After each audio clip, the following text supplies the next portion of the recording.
When the cold autumn wind blows and the calendar turns to fall, football comes alive. Bum bum ba na no no no no no no no no. Sam Spence, NFL Films, Week 4, Checkdown. We are out here. It's October. It's real football time. The leaves are falling. The temperature's coming down. And it's that magical time of year when all the major sports are in play. And we are super duper out here, ladies and gentlemen. It is a Checkdown. I'm your boy, Rick Rosen. I'm your host. We are going live from now until 1 p.m., until kickoff. I'm taking every fantasy question. I'm not playing around. I'm sitting in this chair. I got my coffee on deck. I'm going Super Giants mojo today. We need a win. We need a win real bad, okay? We're 0-3. We're not going 0-4. You understand? We're not getting worse record than the Jets, all right? End of the day, Jets and Giants, they're both going to be 1-3, and we're not going to be able to talk about who's better because they're both going to have the same record, okay? Understand me? Now we're through with that. We got that out of the way. Let's start the show. What's going on? It's your boy, Rick. Thanks to Heavy.com for making this possible. We do this every week. It's the Checkdown. It's week 4. We have a awesome show today. We have a beautiful football schedule. Let's check the show schedule. Whoop! Bow. We got a lot of good stuff today. We are talking about our Matt Forte interview that we did earlier in the week. We are talking about fantasy's most wanted, the players that I have been asked the most questions about, because throughout the week I try to go on Twitter at the Rick Rosen and I try to see what the people that don't watch the show, what are they asking about, what do they want to know, and I try to answer as many questions as possible. But you see the same names pop up over and over again, so we're going to look at those names and look at where their value is and whether they're worth rostering even, or whether it's a matchup based play, or whether they're trending towards an every week start. We're doing our power rankings today. This week's power rankings is TV game shows, so you better buckle up because this one's going to be super, super, super lit. Kamara's the guy, huh? Good morning, everybody. Good morning, Tony. Suhu, Kamara's the guy in PPR formats, and the Dolphins have long had trouble covering backs out of the backfield with linebackers, so Kamara is the PPR guy.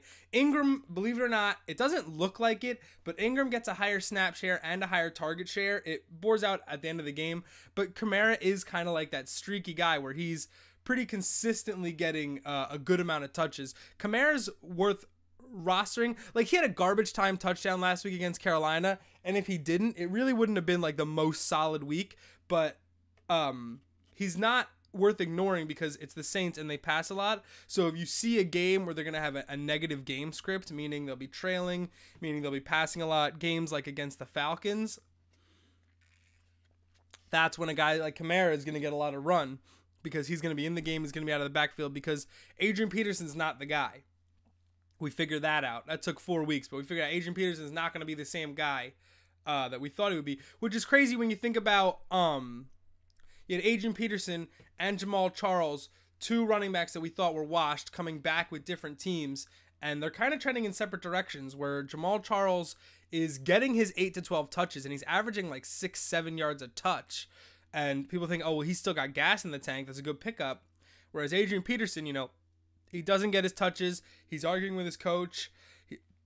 He's in a committee that isn't really favorable to him, and I think that didn't go in the same direction a lot of people thought they would. What's up, Chris? Better option, flex, half-point PPR, Cooper, Hearns, Clay.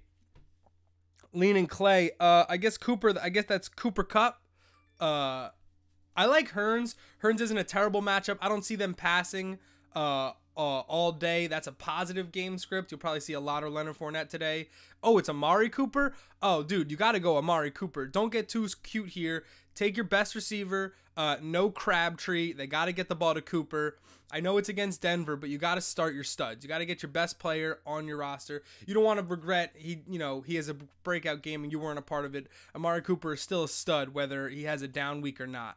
So, especially compared to the other two, compared to Hearns. There's nothing wrong with Allen Hearns. He's had a couple of really strong weeks. He scored in back-to-back weeks. I think they were both late. One was a fourth-quarter touchdown, but the other one was super legit. And I mean, the Jags scored 44 points last week. If you didn't get in on the scoring and you're a Jaguar, I'd be more concerned last week. But it's not a terrible play. week in, week out. I'm playing Hearns in a couple leagues because, I mean, the Jaguars going to the Jets, and you got to target against the Jets. Even though last week it didn't really play out, I think that's more of a Dolphins thing than it is a Jets defense thing.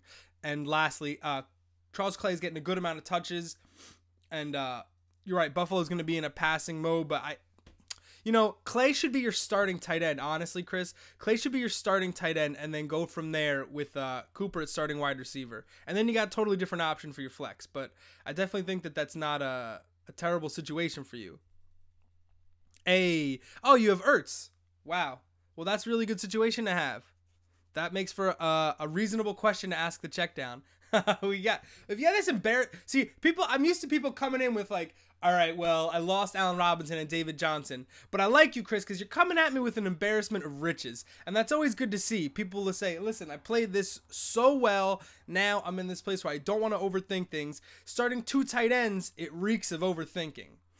So I would tentatively say stick with Ertz, stick with Cooper, and then let that play out. And honestly, you got some decent trade bait with 2 tight ends. If you have a problem, if you're having this problem more often than not, that means you have extra equity and you should be hitting the trade market. And if you want to talk trades, we can talk about how to trade. People came to me during the week being like, hey, I've literally never done a trade in my fantasy career. How do I do it? And the truth is, it's different for every league and for every team. You have to find where you got to be. So you don't know. I can't just sit in your car and drive your car. I got to figure stuff out. I got to look around. I got to get my mirror straight. I got to adjust to the surroundings. So it's different for everybody. But if you have extra equity where you're trying to figure out which tight end to start each week, that's a good sign of, hey, maybe I should hit the trade block so I don't have to weigh Zach Ertz or Charles Clay each week. I should try to get something better. What's up, Don? Thank you so much for stopping by the show. Nah, Don, I'm here. Answer the question as soon as you ask it.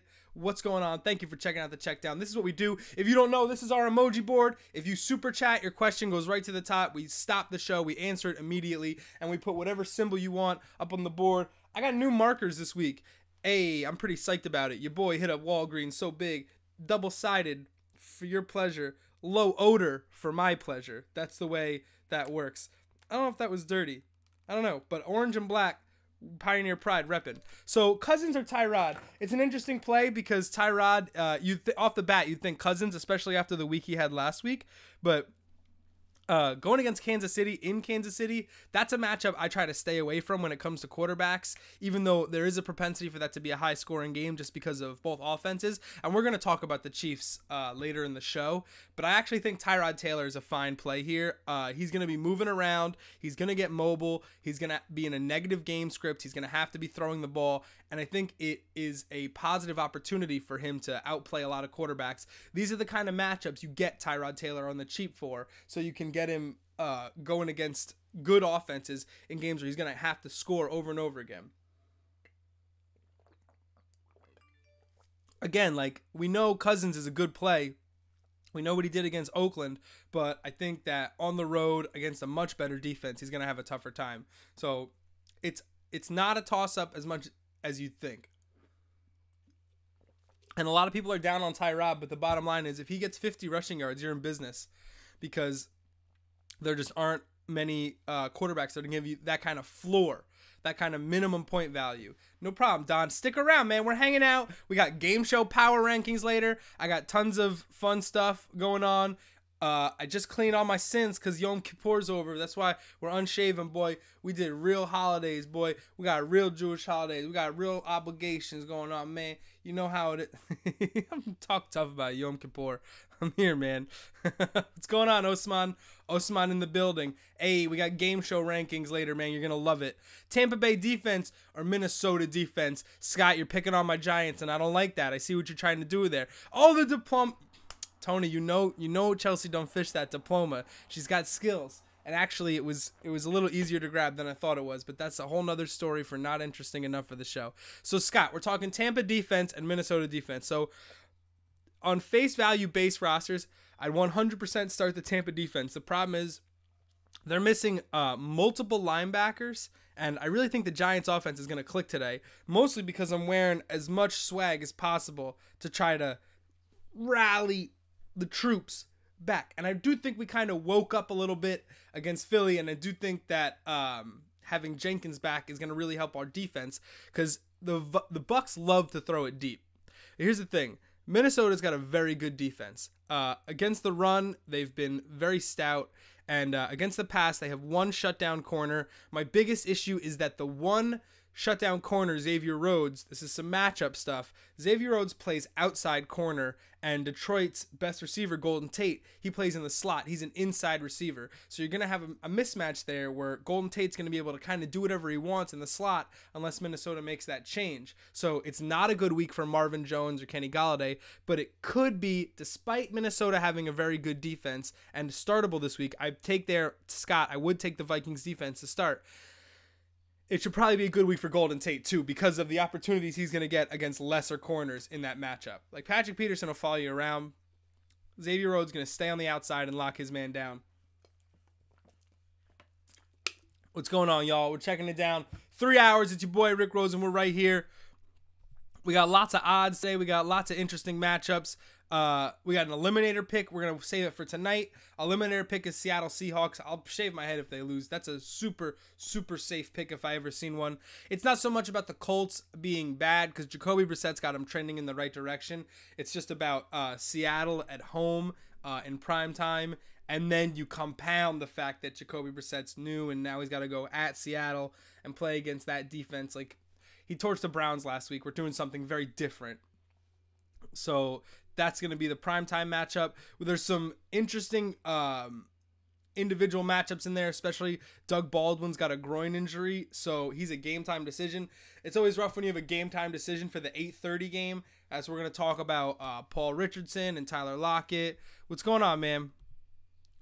Scott and Bobby Dubs. No, Deer Park did not take the sponsor call. We're switching to Dasani today. Deer Park, they're going to charge what they want to charge. I might have to go ShopRite brand the way this show's going, man.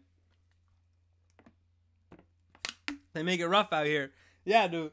I'm going to be drinking tap water out of a mug by the end. I'm going to just be filling up the Checkdown mug by the end of the show. Just like, man, this is get the hose out from the back. Oh, man. I'm looking at updates.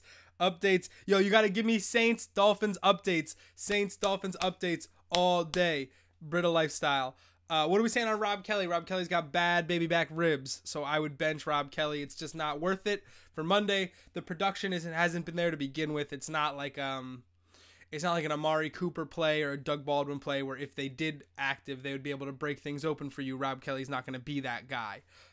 So I feel very confident sitting him this week without any concerns, especially for Monday. Captain Scott. Minnesota's been good, but not really fantasy-wise. Less than 10 every game. I could pick up Giants. Winston's mistake-prone. Yeah, I understand that. I just also think that there is less of a chance for... I'm thinking about negative outcomes. I think that Minnesota has a better chance at a positive outcome, like a good scoring day, than the Giants' defense. Tampa has a propensity to throw it deep, and the Giants, they could be weak against that. And the Giants have been pretty bad against the run. The Giants have been really bad controlling the ball. That's extra possessions for Tampa. It just makes me nervous. Like I said, it's not a bad decision, but you got to look at the injuries for Tampa. The players that they're missing are some of their impact players, including Levante David, one of their best tacklers. And I think Quan Alexander's also out. And that's a huge loss for them, dude. That's like a massive miss. What are we saying on Rob Kelly? Charles Clay or Kelsey too? Well, Kelsey's an every week starter. We got to start Travis Kelce every week. That's just the one of the problems with having an elite tight end, man. I know what you're doing. And Charles Clay, great matchup. That's the second question I've gotten on Charles Clay already. It's a plus positive matchup with a good game script, and he's been one of the better tight ends in football. But Travis Kelce's been the second best behind Gronk, so Travis Kelce has to go in your lineup.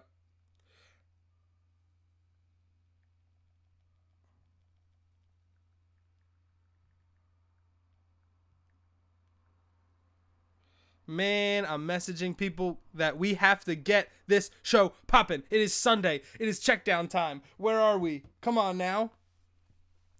Giants going to win a game? Oh, Gorgolo, you're going to answer your own questions? I really appreciate that. 0-16, not very feasible.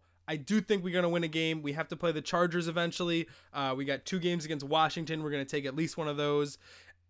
I don't want to hear about the Giants tanking. I think Wayne Gallman's going to play this week, and he's going to give us a nice little spark. I think this is going to be a really good week to be a Giants fan. We're finally going to get the dub. That's what the red shirt says. We go red shirt when we need a red shirt, man. You got to hold back. Come on, man. It's like a red shirt. You got to take a year off. We take a deep breath. We reset. We come back.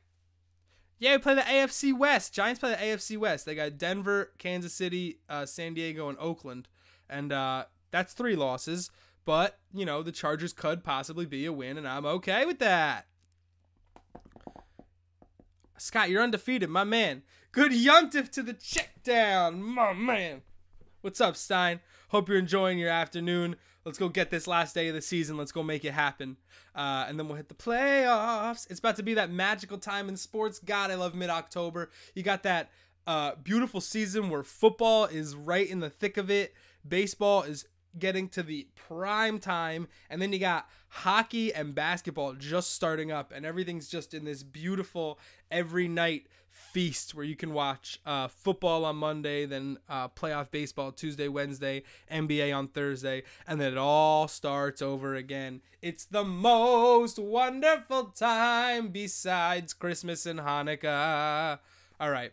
Oh, Giants get the win against the Broncos. I like that, Gorgolor. That's a positive attitude that I can get behind.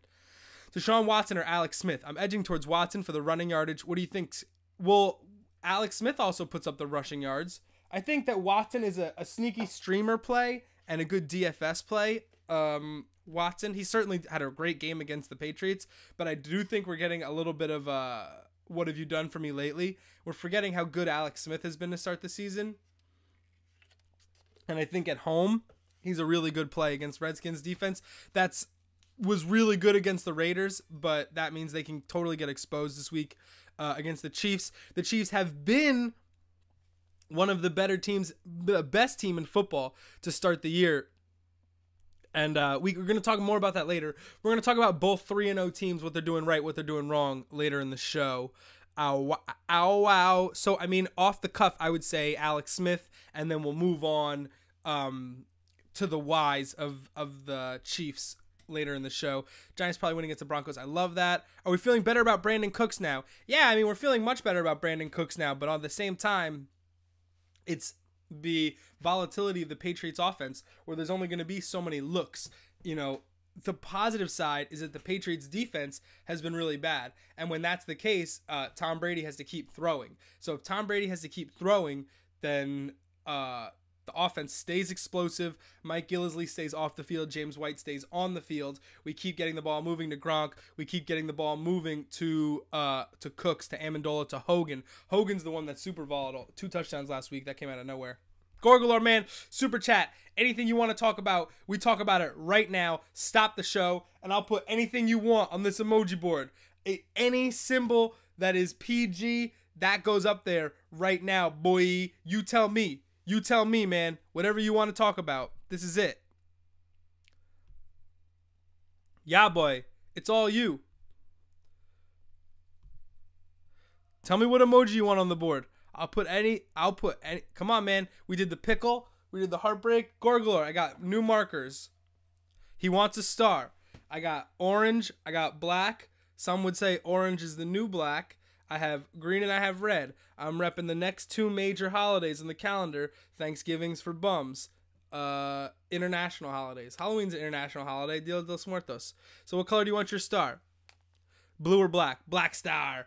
Black star. All right, boy. Oh, look at that. And then you double cap so you never lose the cap. Tanner in the building. Bow. Bow. Someone give me a Saints Dolphins update. We're flipping out here. Week 4. Check. Okay, so why should we care about the MLB playoffs? Well, basically, this is one of the most fun baseball seasons that's ever existed. The home run record was completely smashed. And it's coming off of one of the most exciting baseball seasons we've ever had. Last year, MLB ratings were way up. Sorry, I literally had to stop and think about how to draw a star. Ratings were up. Indians-Cubs was one of the highest rated World Series in existence.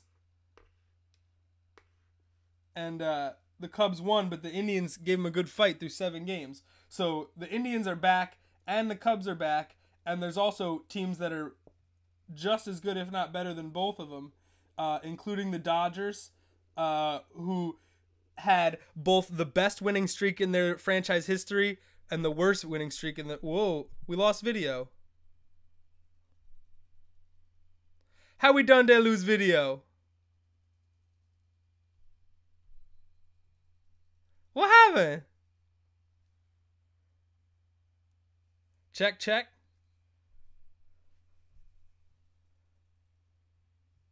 We're out here. We're out here. Stream health.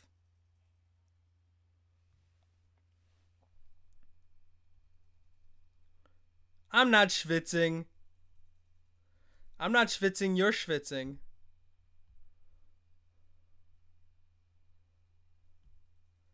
We're working on it. We're working on it. When you get fancy, fancy things happen, dude. When you get fancy, fancy things happen. All right. Bow. I think I messed up the star, but we're going to keep working on it. So, yeah. So, the Dodgers had the best record, the best winning streak, and the worst losing streak in their franchise history. Within a span of 2 months, the Dodgers had the best winning streak in the league for about a month, and then the Indians broke that. The Indians haven't gone anywhere. They reloaded. They got better. And then, if that wasn't enough, now you got national brands like the Yankees and the Red Sox. The Cubs are back. Yo, this star is ugly. Oh, my God. Oh, that is insane. Wow. Let's keep it moving, because I can't.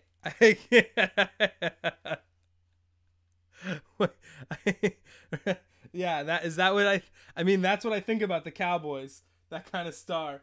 Man, that's for you. That's the emoji board. That goes up all season. If you want to get on the emoji board, you just slap that super chat button, but apparently it disables the video because that's what just happened. Super chat happened, I got excited, and we lost video. It was a whirlwind 35 seconds.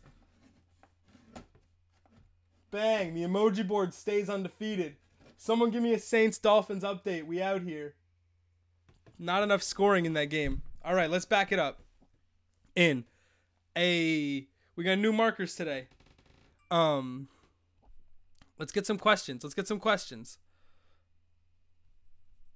I missed a bunch.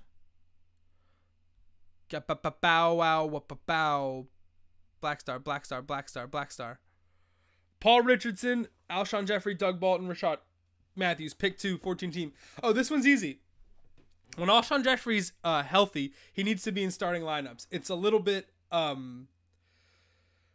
you think about it and you're not really sure, but if you look back at Alshon Jeffrey's history, when that dude is fully healthy, his numbers are just as good as anybody's. He's a great jump ball receiver, and what's great is that he's established trust with Carson Wentz through his early time in Philly. He had a strong game against the Giants, could have been stronger. Wentz absolutely missed him on a fly route early in the game, and Jeffrey got a 41-yard PI penalty later on in the game. So it could have easily added an extra 100 yards to whatever he came up with. So it's 100% Alshon Jeffrey. And then Doug Baldwin's hurt. Paul Richardson is a limited boom-bust matchup play, even with Baldwin hurt.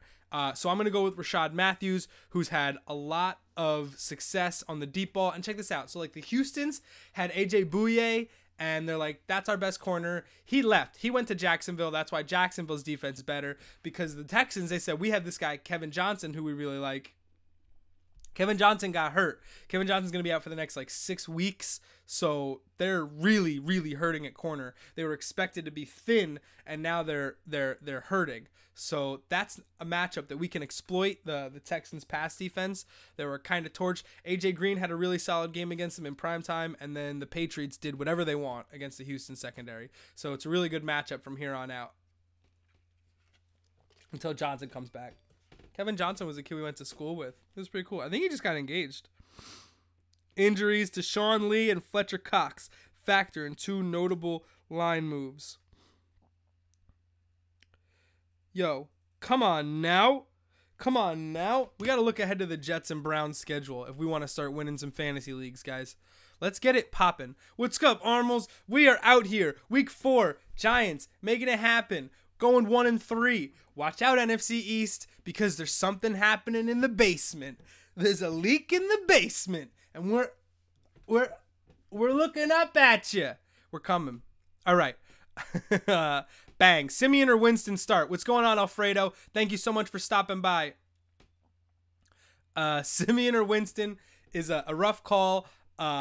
Simeon has been lighting things up, but he hasn't been passing nearly as much as his numbers would suggest. Like the numbers are there, but the volume's not there, although he is doing really well in the red zone, and that's appreciated. I would much rather have Jameis because of the verticality. He has thrown, I think they threw 20 passes over 10 yards last week against the Vikings. For comparison, Alex Smith has thrown less than 5 all season. So Winston likes to go up. He likes to go vertical. Probably not towards Jenkins, but I could see Eli Apple getting picked on heavy today. If I had to start one, I'd probably start Winston, but I don't think there's a lot between them. I think though it's a comparable start. Suhu, PPR full point, Amari or Watkins. Also have Derek Carr. Should I pick up Palmer for start this week or stay Carr? Wow. PPR full point, Amari or Watkins. Like, I want to tell you Amari Cooper's an every week starter. The drops are making people nervous. The Crabtree dominance is making people nervous. And then there's the whole no-fly zone Denver secondary makes you nervous. But I actually think you need to keep starting Amari Cooper. I think that he's your stud. He's your boy. You got to go with it. Sammy Watkins developing rapport, but he really hasn't, like, dominated. He caught a slant for a touchdown against San Fran, and just... they're not necessarily scheming for him right now. It's Gurley first, but they also, like, he's probably the third option. It's Gurley, and then they'll go to Kupp and the shorts and get some yak yard after catch, and then what happens? How scary is Winston's matchup against that New York secondary? Well, here's the thing is he's going to fire it up, but he's going to be under pressure. The Giants are going to bring their rush. It's going to be about Winston's willingness to take deep chances. My biggest matchup is literally a one-on-one between Winston and Landon Collins, because Collins is going to have to know, when do I come up and when do I back up, because Deshaun Jackson's going deep, because Jackson represents one of the biggest weapons in the NFL, super tough to handle. Even when he's not getting the ball, he's taking the top off the defense and backing up everything you do. So it is, as a Giants fan, it's a scary matchup for me. I don't want to see it. For fantasy, it is rough to predict just because of the vertical nature of Jameis. Sometimes the balls fall and sometimes they don't. Newcastle's going to beat Liverpool 2-1. By the way, Liverpool had Champions League during the week. They're burning, they're tired, and Newcastle's going to catch them. And that's it. Yeah, there's a Kevin Johnson from K-Town. That's who it would be. We got a Trump tweet. This fucking Cheeto. Anyway, sorry, it's my first swear of the day. Put it in the jar. Can't spell cute without CTE. Put it on the board. I love that. Do I stream Carson Palmer for the week or I play Carr? I think you're fine playing Carr. I know what you're thinking, and I know Carson Palmer isn't so washed, but I think Carr is a fine play. Even though it's Kansas City, the Raiders are not going to get shut out. Not Kansas City, Denver. The Raiders are not going to get shut out. They are going to play tough. It's a divisional game. And I do think, so here's, like, okay, you never want to admit these things, but Oakland was going across country, literally as far as they could go, to DC for a primetime game against a non-conference opponent. Is there any better game to just not care about, take the L, and focus on Denver next week? I'm not saying, like, I don't like saying that they looked ahead, like, oh, trap game, but just the fact that Oakland looked so bad and Washington looked so good, you got to think that Oakland was not super concerned with Washington and way more concerned with Denver this week. So I'm really not buying into any of the Oakland is done, Cooper is washed, Carr's overrated talk that came out of last week. Although having Michael Crabtree out does really suck. He's really good, but that's why they paid Seth Roberts so much in the offseason. Yo, what's going on, man? Welcome back to the show another week. I appreciate it. Oh, nice, dude. Nice, dude. We got our first block. That's good. Really good. 33 minutes in. Wow. Absolutely out here. Really good. I told you, dude. I told you they're out here. Calvin Kamara and Chris Carson in week 1. Kamara is paying off. Carson is paying off. Win-win situation. 4 rookie running backs on my team. That's awesome. I mean, if I'm going to rank those rookie running backs, I would say Fournette, Carson, Kamara, McGuire, and we'll see what happens with McGuire. Forte dealing with turf toe. This is a rough matchup for them. Jacksonville's defense is real. Get over it. Kamara's the plus game script, back into the backfield play. But Carson and Fournette are officially workhorses. I expect them both to finish with over 100 yards today. Congrats on being savvy on that waiver wire. This is the year of rookie running backs. When we look back, rookie running backs have won the day. They're going to take over, and they're going to be the story. It's going to make next year's draft really interesting because you're going to have to project where 7 sophomore running backs are all going to get drafted in the first 10 rounds. So we'll take it from there.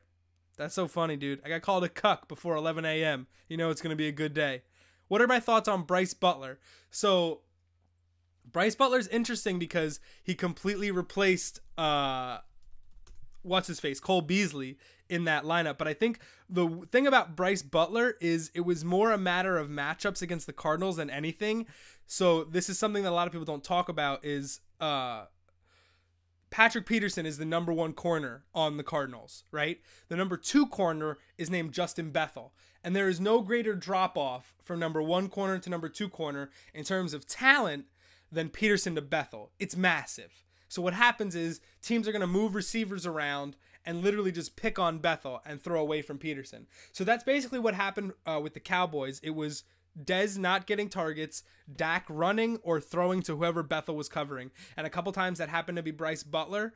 But for the future, it's not like anything that Butler did. It's more about what Bethel didn't do and the matchups the Cowboys can exploit. And that, moving forward, now that I pass that knowledge on to you, now you can take a look at that moving forward and say, wow, the Cardinals are playing the 49ers this week. That's a good matchup for Trent Taylor in the slot. That's a good matchup for different teams that work in the slot more, better slot receivers like Golden Tate, you know? Peterson will stay on the outside. Hard-hitting analysis. We out here.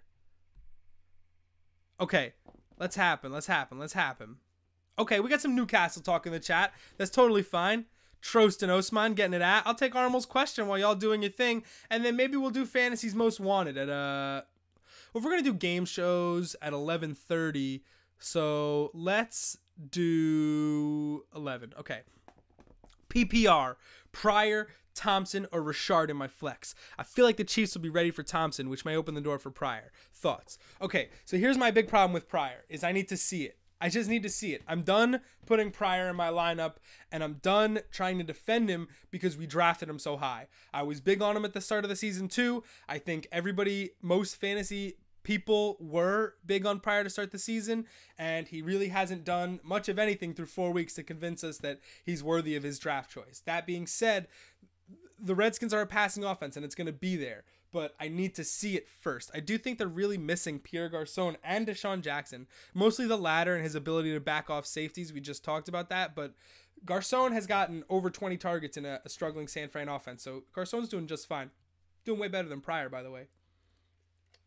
So Pryor hasn't really gotten the looks that he's needed, so I can't, in due conscience, telling you to start Pryor until he at least scores a touchdown, I guess, has a 5-target game. Like, dude, get involved for me. Make it happen. So between Pryor and Thompson, I don't like either of them. Thompson, for all his worth, is averaging 9 touches a game. And I just can't in good conscience start a running back that's only touching the ball 9 times a game. It doesn't matter how bad he exploded last week against the Raiders. Yeah, for all the things I said before, Rashard Matthews is in a very good matchup against a struggling Houston secondary. He's going to get opportunities. Corey Davis is out. He's the number 1 receiver. Eric Decker's a non-factor. I think Rashard's a really good option. I highly recommend him in flex. It's the way it works, man. It's the way it works. The Redskins, they complicated things last week. You can't be one team and then go blow away the Raiders in primetime. That's absolute garbage. Quality guy. I mean, they're all quality guys. You're a quality guy. I'm a quality guy. Checkdown's a quality show for quality people. Except that one guy who called me a cuck and a liberal who I just blocked. That's 2 weeks in a row. The trolls are out here. It's absolutely ridiculous. Let's check these our segments. So we got 2 undefeated teams in football. Maybe we should talk about them. By the way, if you haven't known, every week on the show we do a live draft on the Draft app where we do a 5-person snake draft, a 3-man live draft. It's live snake draft DFS. The Checkdown is 2-0 in live shows. We won again last week. Bang, bang. Ain't nobody stopping us. So we're going for our 3rd consecutive victory on the show. I'll play the song at the top of the hour. It is time to get... Anybody else not paying for cable but only have internet? Anybody else streaming this NFL from Reddit? Yeah, man. Dude, Reddit streams are super prime. Also, NFL Mobile on Verizon. If you got your phone and you can stream stuff, that's the best one. Because you get the free streams and it's like really close. But honestly, r/NFL streams is crazy. And it's so funny because the narrative is that NFL ratings are down. But it's really like, have you ever seen TV ratings for Red Zone channel?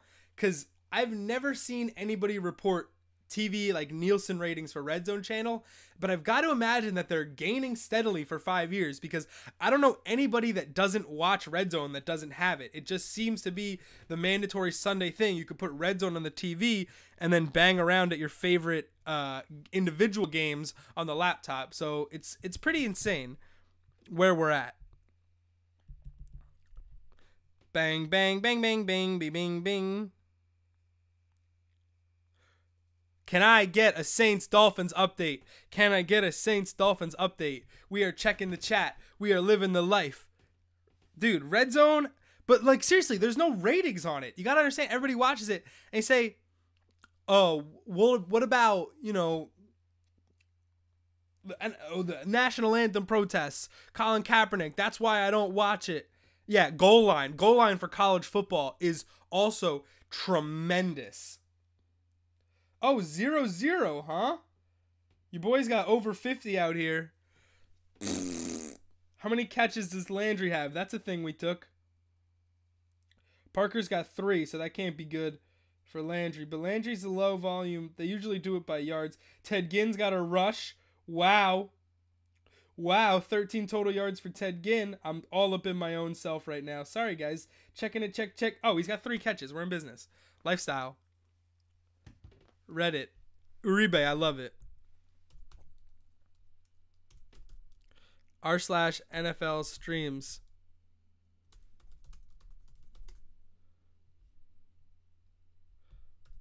Wow, we hit a hotkey there. Bang bang. There you go, Alfredo. Alfredo, I think we just made your life. And also, if you don't know what Reddit is, Alfredo, use Reddit. Use it. Use Reddit. Just use Reddit more. If I can do anything for your life and it's introduce you to Reddit, wow, the Checkdown is a life-changing show if it's introducing people to Reddit. Rank best wings nearby. Sue, you craving wings, dog? You trying to get some wings, dog? You trying to eat wings, dog? The best wings are in Hackettstown at a place called Marley's Gotham Grill. They're big. They're big, but they're delicious. So Marley's, and then Cluck U in Morristown is Chelsea's not a big Cluck U fan. I think Cluck U is great, like 90% of the time. I think when they're busy, it struggles. But Cluck U in Morristown, that's big time, man. That's big time wings. Local, not a big like K-Town wing guy, but you know that's something that you travel for, man. Good wings you travel for. You sit and you get it in, man. Bang bang, but bang bang. I don't want to ever see something happen to the website. Yo, that is so nice of you protecting like the 4th most popular site on the internet. They really appreciate that security. Ain't nothing ever gonna happen to Reddit. Ain't not never, not no way, no how. is impenetrable, is impregnable, is unforgivable, is Reddit. I love Reddit. We are nearly through our first hour here on the Checkdown. We have a couple of good segments that we're just not getting to because the chat's lit and we're having a good time. As far as we had a parlay check. We're going to do a parlay check. So what did we say? Suhu, what was the parlay? I missed it. Titans, Jags, Cardinals. Titans, Jags, Cardinals. That's not too bad.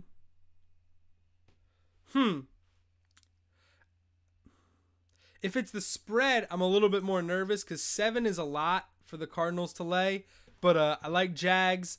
Titans on the road, not super crazy about. I mean, if you're going to money line them, that's totally different. I would be much more comfortable with something like Broncos, Seahawks, Jags. Oh, Suhu, I don't want to play either of those guys. Please give me your top 5 waiver backs or something so we can resolve that. I don't want to play either Andre Ellington or Amir Abdullah. I would play Ellington out of that. The Vikings have been absolutely shutting down not just Amir Abdullah, but all running backs to start the season.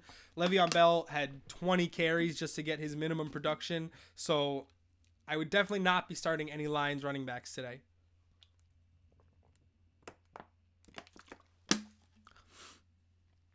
Chris Johnson, Gio. Dude, take Gio. Start Gio. Going against the Browns, that's not a bad play. That's a good running back that's going to be able to find some space against a Browns defense that's been allowing major moves to mobile backs. The Bengals are going to figure out their running situation one time or another, and they're going to be able to score some points this week for the first time all season. I don't trust the other 3. I don't trust any Cardinals backs as far as I could throw them. There you go. No. This is the Mixon week. This is the Mixon week. If there was ever a week to start Joe Mixon, a week after his biggest workload, despite a negative game script, he's healthy, he's playing well, he's running hard. You can see when he runs that he is the best running back out of the 3. And the Browns are going to give him the space that he needs. I can only hope for 4 quarters of carries. I don't want a split. I don't want him to be pushed out because they're losing, which usually probably won't happen against the Browns. This is the week for Mixon. What's going on, Great Kings of Rap? Is that what that is? Oh, I love that. Great name, man. Great Kings of Rap. Vereen or Charles Clay, who would you start? I would 100% start Charles Clay. He's been the most effective receiver for the Bills to start the season. And believe it or not, the Falcons have sort of been vulnerable to tight ends early in the season. A couple of good games from Zach Miller week 1 and Marty B and Ebron the last 2 weeks. Haven't had terrible performances against them. Charles Clay, we were recommending in flex spots earlier in the show. Thank you, sir. Thank you, Kings of Rap. Don't forget, Super Chat, Lifestyle. Don't go anywhere because we're doing game show rankings at 11:30, man. I don't know who you think the #1 game show is, but it's very likely not it. It's probably something else, and there's one game show on there that you are not thinking of that is going to be on there. There are some surprises. There are some sleepers. You're going to be like, and then you're going to be like, nah. Yeah, game shows. Yeah, dude. Okay. Oh, Akins is sticking around. Hey, boy, we finally got one. 11:30. I'll see you. What do I think of Devin Funchess? I think his targets are up. Now that Kelvin Benjamin is hampered and Greg Olsen is out, it's time for Christian McCaffrey and Devin Funchess to step into leading roles until Curtis Samuel's ready to be that boom-bust guy on the outside too. They're really devoid of weapons. The biggest concern with the Panthers is Cam Newton. It hasn't been anybody's fault early in this season but Cam. He's been super duper struggling. But if I was gonna be able to start a receiver, I really like Devin Funchess, and I think I put him on the stream team this week. Stream team, we do it every week. It's our top streaming picks of the week. It's Jordan, Bird, Pippen, Elijah Stockton, Malone didn't make it. Isaiah didn't make it.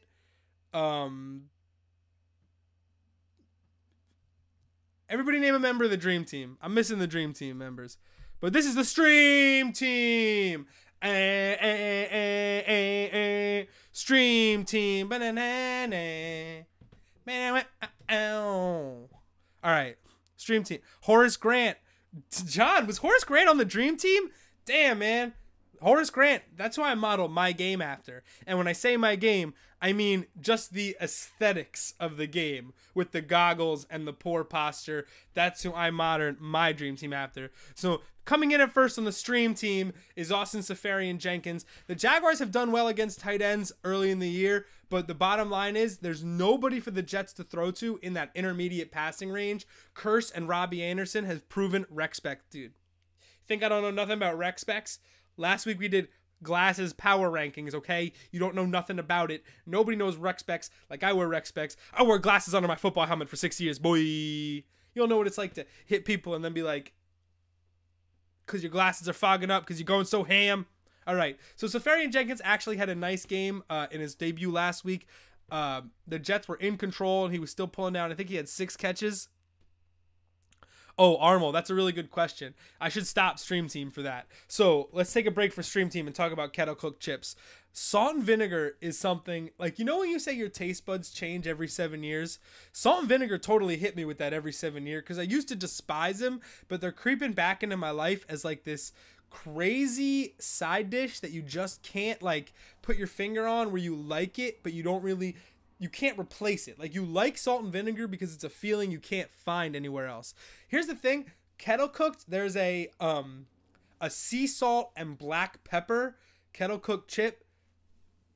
That's the boss. Salt and pepper. Salt, very popular chip topping. Pepper, you'd think it was very popular. For some reason, not nearly as popular. Salt, pepper, lifestyle. Jalapeno, too niche. Spicy chip, not really that big on spicy chips. Not that I don't like spicy foods, but if I had to pick those two, it'd be salt and vinny and then jalapenos, but salt and pepper is up there. And then I've ever had, there's a kettle cooked brand that does like a lot of crazy ones. I get these Korean barbecue kettle cooked chips. Wow. If you told me what Korean barbecue tasted like, I'm not sure I'd be able to accurately describe the flavor, but I like them chips. Let's get back to these questions. I'm in the middle of Stream Team looking at our best streaming options for the week, but we're also talking 92 Dream Team. We're talking best kettle cooked chips, and we're talking about this. We're working on a parlay here with the Lions as the dog on the money line with the Titans and the Jags. It's not a terrible play. I honestly think the Vikings are one of the best teams in the NFC. If I was looking for an underdog to win this week, I would probably take the Jets, because they're going to catch the Jaguars on a London letdown, if anything. And it's really hard to come back on that short week from London and then play another, like a physical team. The Ravens are pretty physical. I know they got blown out, and it's not physical. But the Jags do well. The one thing the Jets stop, which is interior run and having Jamal Adams come up from safety and being able to cover receivers without having a true one like Allen Robinson. The Jets are in even better shape from a defensive standpoint. We're talking about an underdog to win. I like the Jets. The Ravens could be that team. The Giants could be that team easily. What's going on? Original parlay.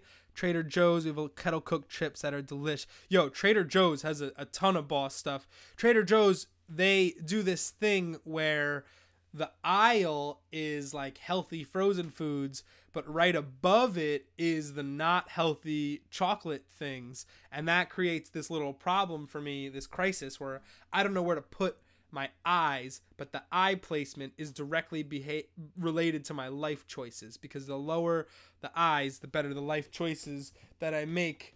We got shares. Cam Newton showed up in style. What a great push notification. I had no idea he was going to do that. I thought he'd show up in sweats.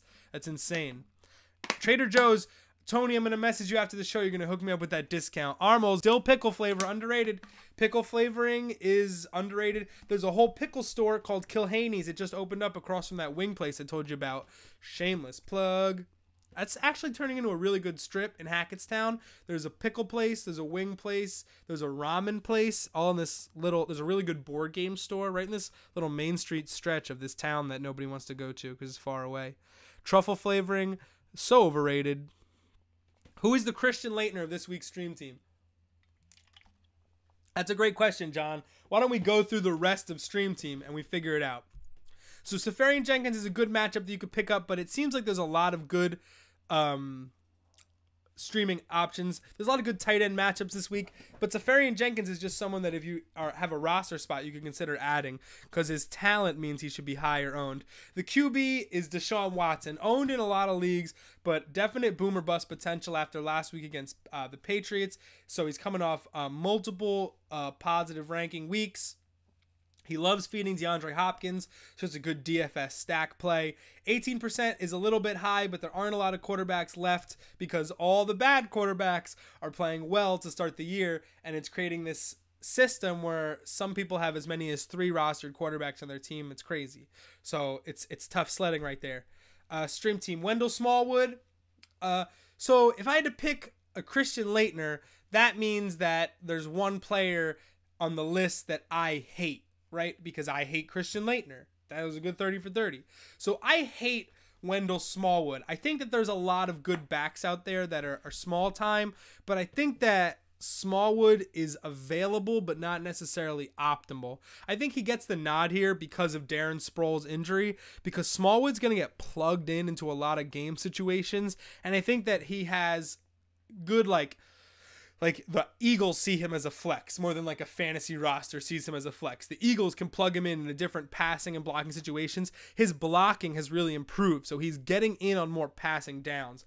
And I think that if you need a spot start, the Chargers haven't been great against shifty backs, and Smallwood could sneak in on a roster today if you're in a major bind and you really need someone. So I hate Wendell Smallwood, and that makes him my Christian Laettner of the stream team. Moving on. Move along.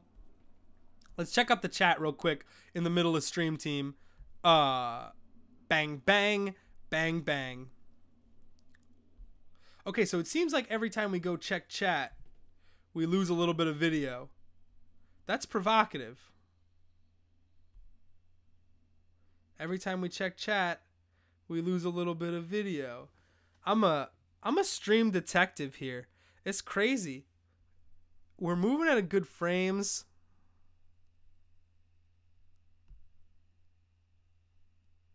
Everton is losing. Austin Hooper. All right, Alfredo, we're getting in here. We're getting in here in a second. Let's make this bigger and then we'll be able to see it.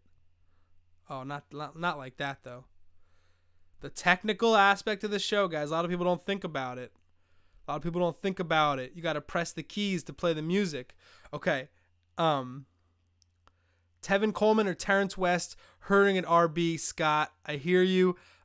Give me Tevin Coleman over Terrence West because of the passing game. Terrence West doesn't factor in on passing downs. That's where they go to Buck Allen. And Tevin Coleman has been seeing the wrong side of this roster split. It's clear that Sark prefers one back, and that's Freeman over Coleman. But I think you're going to be okay starting Coleman this week against the Bills, because I think the Falcons are going to have to move the ball in the fourth quarter on some 4-minute drill. Not 2-minute drill, 4-minute drill. And that means that Coleman's going to get a lot more opportunities after Freeman comes out of the game. Bow, wow, bow, wow, bow, bow, bow, bow, wow, wow, bow, bow, bow, bow. Everton's losing. We like hearing that. Yo, Austin Hooper is my streaming tight end this week to go along with Eric Ebron. I might take out Ebron, though. I believe Hooper will have a touchdown to go along with 60 yards today, hopefully. Okay, so Austin Hooper had a huge week 1, and he really has been game scripted out by Sark. He's blocking more than he ever has. They're not running any routes specifically for Austin Hooper the way they were last year for the tight end position, which is honestly a shame. Deshaun Watson, what a good guy. Hooper, so Ebron is a good pick. He gets more looks than Hooper does. That is a toss-up between mediocre to bad tight ends. There are better tight ends than Hooper and Ebron. And Hooper, it's wishful thinking. He's getting maybe 2 to 4 targets a game. It's not sustainable as any type of fantasy guy. So Hooper makes it rough for me to be like, yeah, 6 yards and a touchdown. I endorse that, because it just doesn't seem realistic to me that he's going to get 6 looks his way. 60 yards would have to come on 2 plays. So I don't know where we can come from on that. Yo, I appreciate it. Yeah, yo, yeah. Uribe, talk to me. Crabtree, Hearns, or Bryce Butler? That's an easy one. We're going Hearns. Oh, Zach answered your question. Thanks, bud. Crabtree's out. And it's not good, but it opens things up for your roster. I got to bench Crabtree in a bunch of situations, but it's good that I know now that he's just rule him out. I don't want to think about it. I don't want to second guess myself, and I don't want to see him catch a touchdown later. Just rule him out. They make sure he's doubtful so Denver can't write him out of their game plan, keep some doubt in there, and he's going to work out and try it out for the game. I don't care. I don't want him on my lineup. It causes me too much angina. Sat him last 2 games. Oh, Hooper. Yeah, okay. I missed it. Uribe, I'm coming back to you. Then I'm getting Drew's question. What's up, Mish? Then Gorgalore. We're keep it moving. We got to hit that music. It's almost 11 o'clock. Then game show power rankings at 11:30. These are definitive. These are provocative. These are controversial. And they're some of my favorites. It might be the best list we've ever done in the 4-week history of the show. Oh, thanks, Gorgalore. You make it happen. Crabtree, Hearns, or Bryce Butler. That's an easy one. We did that. Give me Hearns against the Jets. Favorable matchup. Drew, good luck this week. Jaquiz Rodgers, Marshawn Lynch, Isaiah Crowell, Rob Kelly. If I had to give Isaiah Crowell 1 week, it would be this one. Burfict is back for the Bengals, but Crowell's going to be in a situation finally where he can get steady touches, he can keep the ball moving, he can get first downs, and he can most importantly run for 4 quarters, which is something that he hasn't been getting the opportunity to do much in his career, literally ever, in Cleveland. So hopefully he gets a 4-quarter game script. But I think Quiz is going to be a decent play against the Giants run defense that's really struggled early on, especially because Doug Martin's coming back next week. So you want to get your maximum Jaquiz Rodgers value, right? Because next week it's going to be the Doug Martin Muscle Hamster show, and there's really going to be nothing for Quizzy Quiz to get down on. So easily scripting out Marshawn Lynch and Rob Kelly. Lynch's touches and yards have gone down every game this season. Lower. Now he gets Denver. No thanks. Gotta throw some laundry in, Scott. Thanks, Scott. Scott, let me know you stay undefeated. That's big, man. The Checkdown's got your back on 4-0. You tell everybody who gets you knowledge. Hey. What a terrible game. Oh, 3-0 Saints at halftime. Damn, that's crazy. That's London, man. They just can't get 2 good games. They pack Wembley Stadium. You usually get a 1-0 FA Cup. Not a 3-0 football game. You think you get the Saints there. People are like, that's the best part is they sell the London game on like the Saints high-flying offense. Smoking Jay Cutler and the aggressive Dolphins with London-born Jay Ajayi. 3-0. Snooze. I had like 9 dreams about Alvin Kamara last night. I think it's just fun to say. Another guy that should have been wearing number 47. AK-47. Too easy. Sorry. We're hitting the first hour of the show, boy. Let's play that theme song. We are so out here. We're in the middle of doing Stream Team. We're literally doing a segment. And playing the theme song. White Hart Lane, new White Hart Lane is going to be great for NFL because it's going to be built for NFL. It's got NFL locker rooms in it.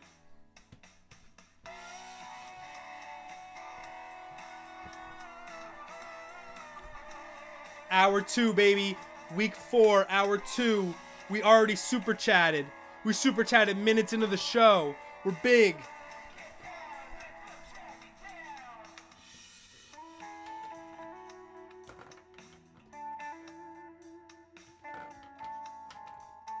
I got new markers for all your super chat needs. I got new knowledge for all your fantasy question needs. I got new rankings for all your check down needs.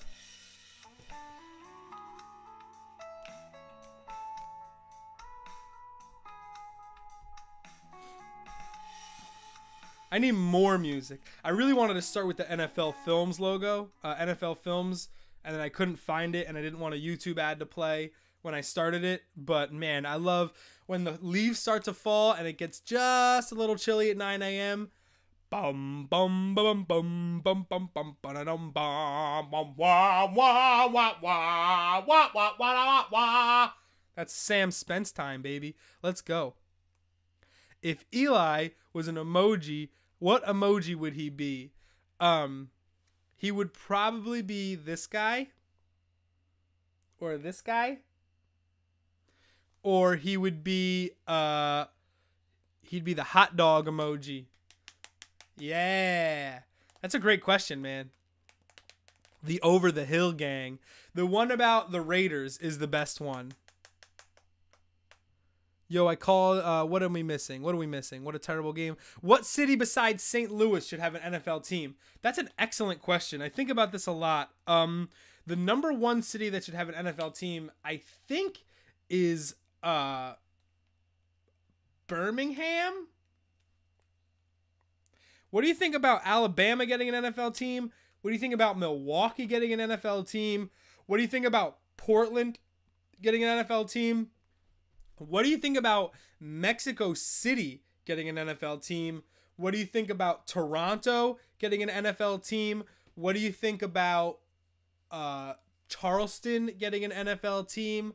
What do you think about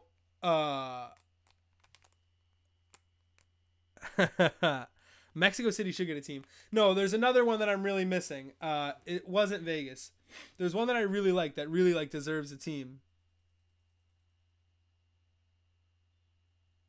St. Louis? St. Louis should 100% have a team, dog. But at the same time, Jacksonville probably shouldn't have a team.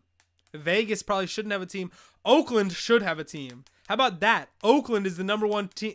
St. Louis didn't blow their chance, man. They got their city taken away. Just because the public doesn't want to pay for your stadium doesn't mean that a team should get the right to leave. That's trash.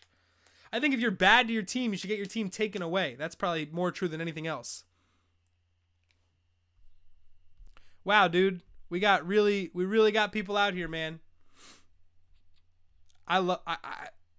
If you don't have trolls, you don't have a show.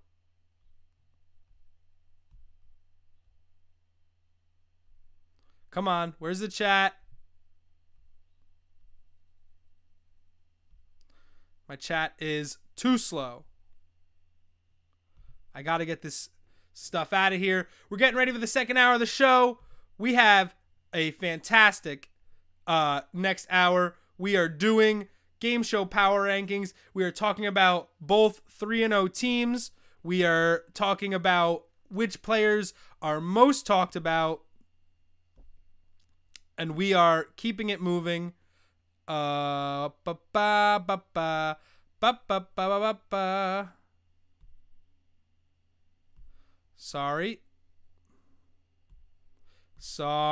It drags.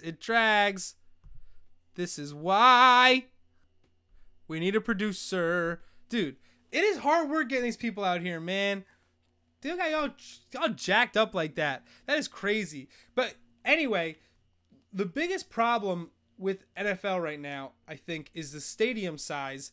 The stadiums need to be smaller and the crowd noise needs to be louder, because right now there's very little incentive to be a good fan, to represent home field advantage in places that aren't Denver, Seattle, New Orleans, Atlanta, places where home field advantage is really felt.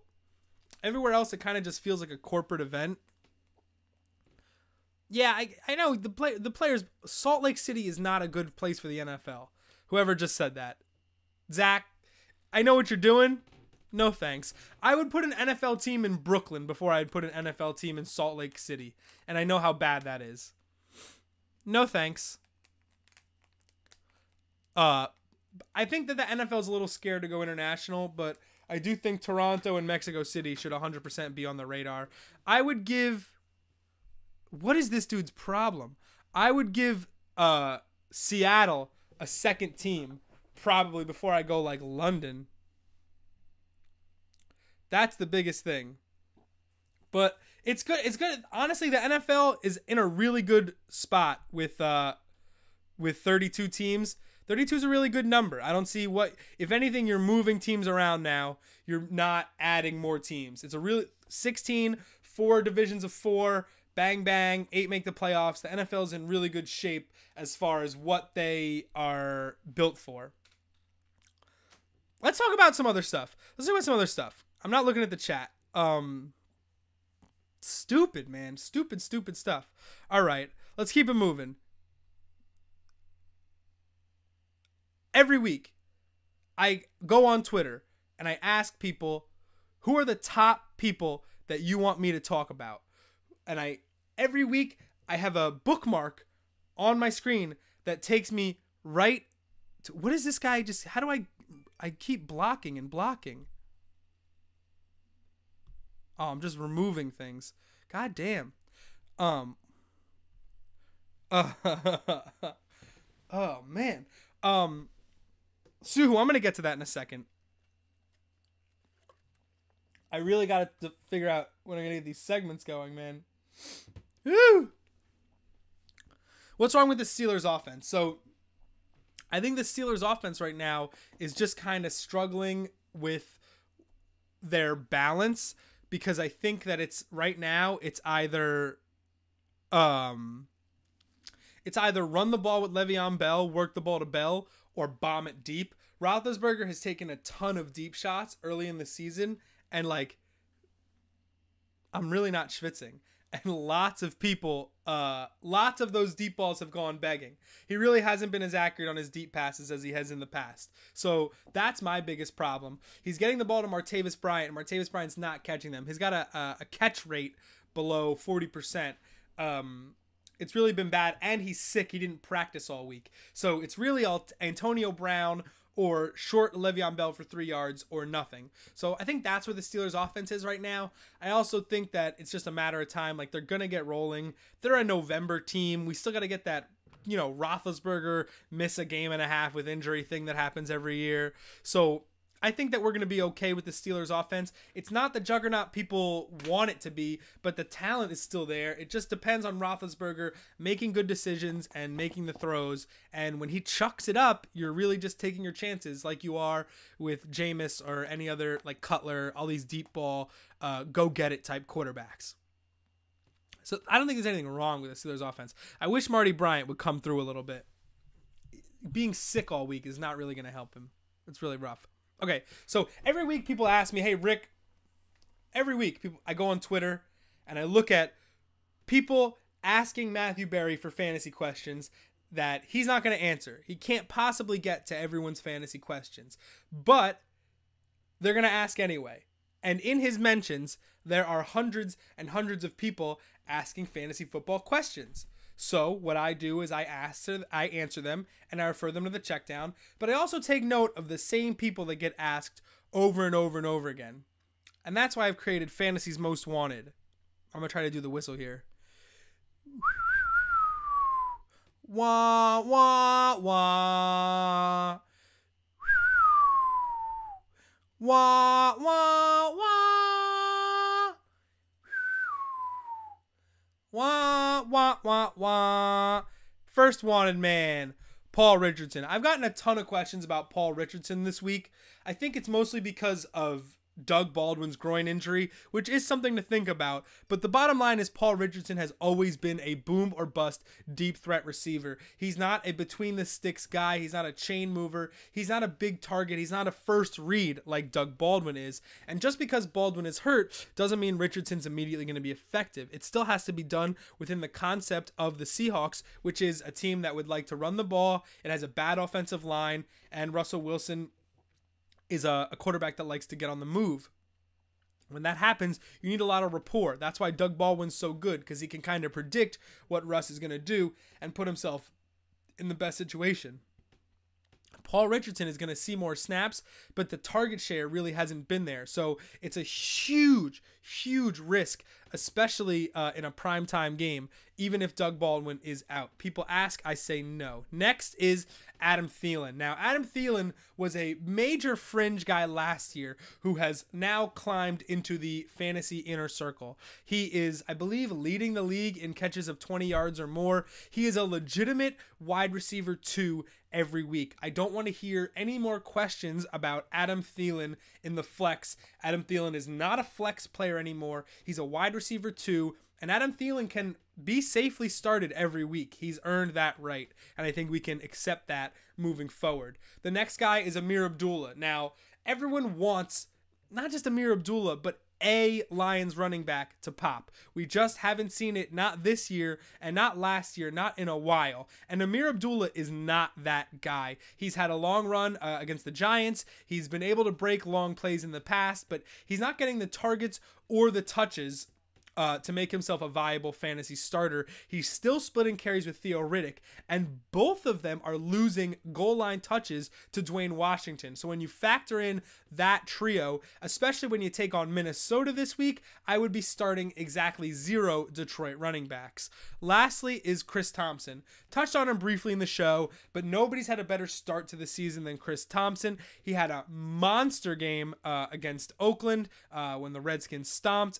Catch and run, great back into the backfield. However, Thompson is only averaging 9 touches per game, and at that rate, he's just not getting the same work to make him an every week starter or even earn my trust as a flex play. Rob Kelly's the main guy. He's dealing with ribs, and that just means Pirine is going to be the guy between the 40s, and at the goal line, they have their own issues.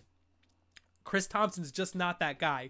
He's a big play guy. He's a third and long guy. He's a back out of the backfield guy, and I can't trust him going forward unless he earns it. Along with all these guys, if you earn it, you earn it. Welcome to the squad. That is Fantasy's Most Wanted for Week 4. Bing, bang, bing, bang, boom, bang. We are back here in the chitty chat. Fedora, you're on. Gorgalore, you're in Portland? Which one of you guys is in Portland? That's crazy. Thanks for watching all the way from out there. I really, really appreciate it. If the Jags can hang 44, hopefully Steelers can get it going on the Ravens. Like, I agree, but I also agree that the same thing that the Raiders did, the Ravens could have done. We got a big division game next week, guys. What do you say we just mail this in? We just kind of hang out. We don't necessarily study too hard on what this team's doing, and we just go out and play football, try to win the game, and really focus on next week's big division game. Did Chris Thompson go to Florida State? I didn't even think about that. That's awesome. Good stuff. Sean Lee is out against the Rams, by the way. Don, Rick, tell me if Baldwin and Hyde are going to let me down this week.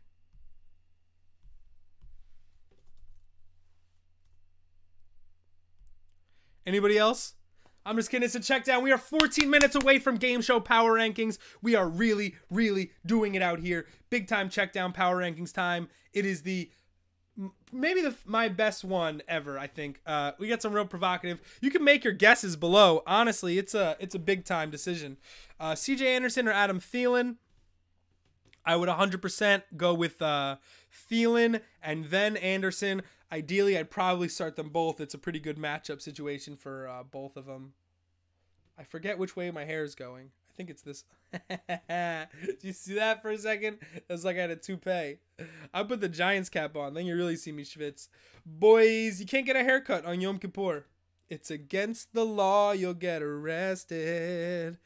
Getting arrested. Misdemeanor haircut on Yom Kippur. Bang. Wheel of Fortune. Nope. I'm not putting no Wheel of Fortune on my list, yo. Wheel of Fortune is not the show of champions. Wheel of Fortune takes way too much luck. Wheel of Fortune, everything's a 1 in 26 guess. And at its hardest, it's a 1 in 26 guess. And then it gets easier. Boom. Yeah, Price is Right is on there. That's a good show. So, Baldwin and Hyde, Don, I would probably start Hyde and not Baldwin. Baldwin's dealing with a groin thing. That's a flare-up. Meaning he could play one play and it could act up, and then he gets in trouble. He's got to come out. Carlos Hyde, I feel a little bit better about. He had a full practice earlier in the week. They like Matt Breida, the backup, but Hyde is the real difference maker. Pretty decent matchup against the Cardinals. Zeke had a pretty good time. Yeah, Tim, it's on there, Tim. I got you, bro. 2 running backs you should get increased workload as the production dictates. Alex Collins and Seahawks. I'm going to just take this Rappaport tweet and put the show link under it and see if we get some haters.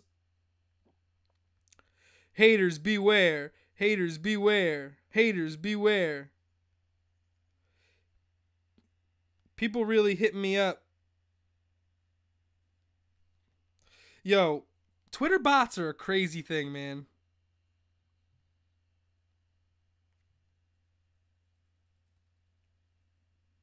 Woo!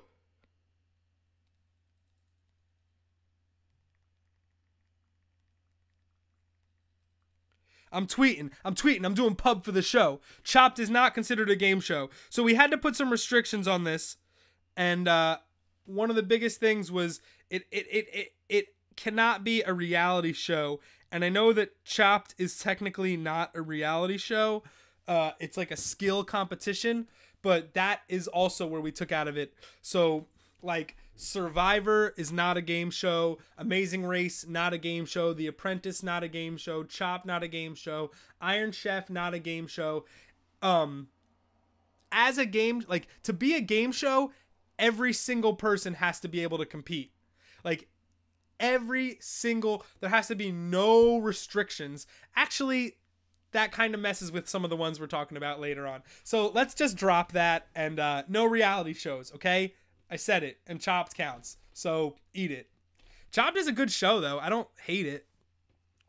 Larry Fitzgerald or Jerron Brown. Martin, I really appreciate you joining the show. I hope you stick around. We're doing fantasy game show power rankings at 11:30, but I do think... Oh, Mafia Addict, welcome back to the show. Our 4-week returning guest, my man, is in it. Martin Capetta, thank you so much. Larry Fitzgerald over Jerron Brown, literally every day of the week and every week of the life. Mafia Online. Yo, don't diss Mafia Online. He's been one of our most loyal viewers. Mafia Online has popped in every week of the show. No hate speech, just plugging Mafia Online. And honestly, I can respect that sometimes. It's so funny. Oh man. Don't hate on nobody play Mafia Addict. Stay watching the Checkdown, but I appreciate what you're doing, Mafia Addict. Get your hustle on. So yeah, Martin, Larry Fitzgerald over Jerron Brown every single day. It doesn't really matter. If you're starting a Cardinals receiver, it should always be Larry Fitzgerald. He's not washed. He's just getting started. That's a fact, boy. I think we're all caught up on questions. We're just pumping the brakes now for some Wheel of Fortune power rankings. But out of those, Chopped is the only one that has the entire competition in one episode. So that was one of the rules, especially with reference to reality shows. The whole competition has to be contained inside of one episode. So maybe what I'm trying to tell you, Zach, is just that Chopped didn't make the list. I guess by all the metrics we're discussing, Chopped was eligible. It just didn't make the cut. In your culinary face. So we're moving on. And we're 9 minutes away. It's a solid list. Anquan Boldin, a Hall of Famer. Come on, man. Absolutely. Let's look up some numbers. I wonder if I do this. Chopped is my Jim John.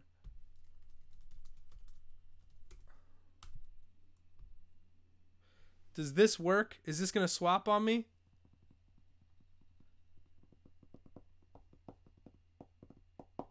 Ooh, laggy boy, the pipes are calling. Anytime we try to do anything outside of the show, it lags on us. Stream health. What am I doing? Pulling up Anquan Boldin's pro reference chart. Is it working? Hell no. Watch this. See, like, we'll do this. And now we're looking at both. Right? Anquan Boldin. I mean, 1,000 catches, 82 touchdowns. Really strong. 11-year career. Man, even last year had 95 targets. That's kind of crazy. You don't think about that. Similar players. Career. Keenan McCardell, Derek Mason, Hines Ward, Fred Biletnikoff, Donald Driver. So by this list, it looks like you'd put him right below Hall of Fame. Art Monk's a Hall of Famer, but he kind of has the old... He doesn't have modern era numbers. It's totally different. 3 Pro Bowls, Deese, 9th all-time in receptions. Actually didn't know he would be 9th all-time. That's crazy. So he's clearly one of the top 20 wide receivers of all time if you really look at his numbers. Second team All-Pro 2013. And he played through a broken jaw. I would say that's pro, right? Free Mafia. Yeah, no, Tim, I knew you knew it. That's hilarious. Yeah. No, Mafia Man was in the building. Gotta love Mafia Addict, man. Yeah, I thought about doing the Thursday show. It's just a matter of numbers and work schedule. I think now that we're getting into fall, I can do more Thursday stuff. I really just want to use Thursday to talk about the previous week and how we did on Sunday, and then casually take some fantasy advice. But it is a good idea. It is worth considering. It's all about momentum, man. It's tough to keep the momentum and keep everybody engaged for one show, let alone 2 shows. Ooh, TD Michael Thomas. You know what that means? The Dolphins are going to start throwing. Needed that TD. I actually started Ted Ginn in a bunch of leagues once Crabtree went down, so I would take a Ted Ginn TD because I heard that the Dolphins lost a corner, and then the Saints lost Willie Snead. So that's a double bump for Ted Ginn. That's a double bump. So we are finished. Okay, so here's how the rest of the show is going to work. We are going to do game show power rankings in 5 minutes. Then we're going to argue about it. Then we're going to talk about the 2 3-0 teams. Then we're going to finish our stream team. Oh, Tony, come on. Don't do me like that. That means I need coffee. I want more water. I don't want to be drinking coffee. I want more water, but I ran out. I should have gone Jug Life. I don't really want to walk away, throw an interview on. So the Matt Forte interview is not done. It's just the way it is. We interviewed Matt Forte on Tuesday. It was a really good interview. He said a lot of really fun things. He was funny. He was legitimately funny. Funnier than Gronk. Sorry, not sorry. But editing's a pain. And your boy's busy. And it's a Jewish holiday. So none of those things got done. And yeah, your boy's brown bagging it. So that'll get up next week. Maybe we'll talk about that on the midweek show. But I posed a fantasy question about it, or a Twitter question. Matt Forte said that I asked him about, he's a basketball fan, and I was like, basketball is big into super teams. If you could name your NFL super team of like 3 active players, who would it be? And he gave me like a couple of guys. And I asked on Twitter if anybody could name the super team, I would give them a prize. And I was kind of afraid that people would immediately get the prize like seconds into the post. Didn't happen. Not a single person got it. So that stands. Crofts is 14 beers deep at Jets tailgate. Snaps or it didn't happen. I need to see some snaps of that.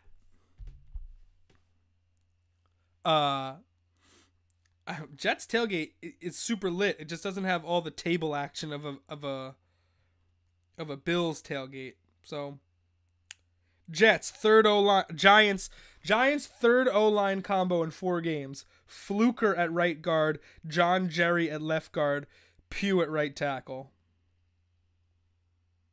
That's not good at all. That's like really bad. That's some of the problems with the Giants, guys. It's the basic stuff. Offensive line composition is the reason the Giants struggle and the Raiders don't. It's the reason the Seahawks struggle and the Vikings don't. It's really simple. The same guys got a place they can play again. I don't like firing coaches so quickly, but McAdoo, man, you just feel like he doesn't have it. You just feel like if he had it, he would have outcoached somebody by now. I can't keep watching this dude get outcoached, and then we're 0-6 and the season's over, and he's still telling me that his team's close. His team's almost there. I'm over it, man. I'm over it. He is a doofus. He's honestly a doofus, and I'm sick of it. But they're my guys. I don't root for the coach. I root for the players. If you're rooting for the coach, you're doing it wrong. Or, Andy Reid's pretty rootable. But if you're rooting for the coach, you're doing it wrong. I root for my guys, and I'm proud to be a Giants fan. I'll never stop being a Giants fan, no matter who the coach is. Except literally Hitler. I would still probably root for the Giants fans in secret. He looks like an uncle that likes tickle fights. He looks like divorce. That's it. He looks like divorce. Gorgalore, sneak some whiskey 9 in the morning if you put up running back #1 numbers. I don't know who you're talking about. One more show during the week. I'm keeping the chat informed. I'm out here. Oh, Hitler. Yeah. Sorry. I was hoping to not say it again. I was like, did I really just drop that? I mean, it's not the last reference on the show, believe it or not. As we move into our 11:30 time. I wonder if I can get a playlist here of TV game show sounds. TV game show music. TV game show music.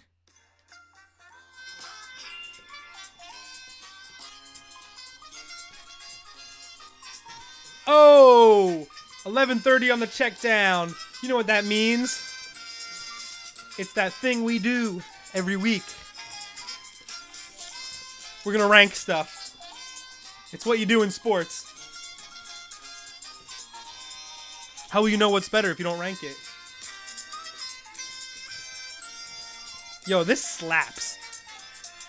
Probably one of the best parts of game shows. Oh, with this little keyboard breakdown. Oh!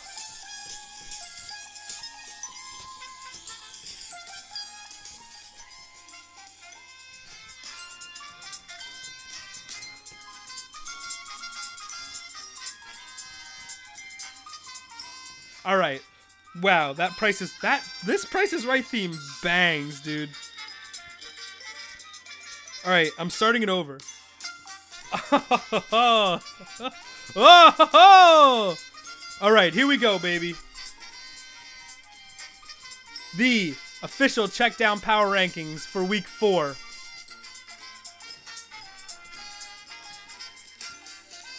Drew over Barker. Yeah, okay. Sure, Tim. Thanks for playing, Tim. We got a lot of great prizes for you. We got a great home game. First of all, is there any worse prize than the home version of the show you just lost on? Like, hey, if you liked underperforming in front of a crowd, why don't you underperform in front of your family with our version of the home game? Just a garbage throwaway prize right after British Knights. British Knights are really bad, and then the home game is probably the worst prize. Here we go. It's our Checkdown power rankings. We do it every week. This week is game. This week is game. This week is game. Shows. Coming in at number 5. Jeopardy. Jeopardy is the king of game shows. It is as basic as it gets. Do you know things? I don't care about answering in the form of a question. That is a quirk. I care about, do you know crossword clues F? Do you know to answer a question with 3 syllables if the category is 3 syllables?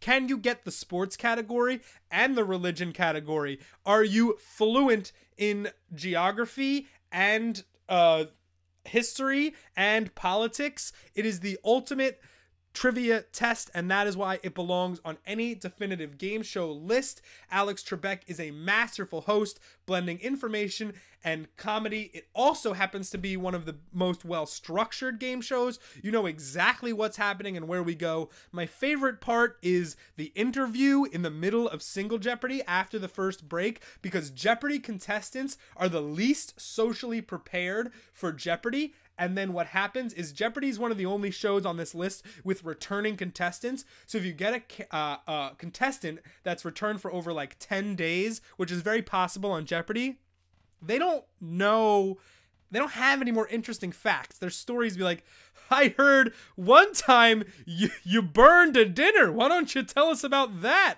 Because they just run out of interesting things to talk about. And the thing about Jeopardy that a lot of people don't know, I'm a big Jeopardy guy, so this is my wheelhouse.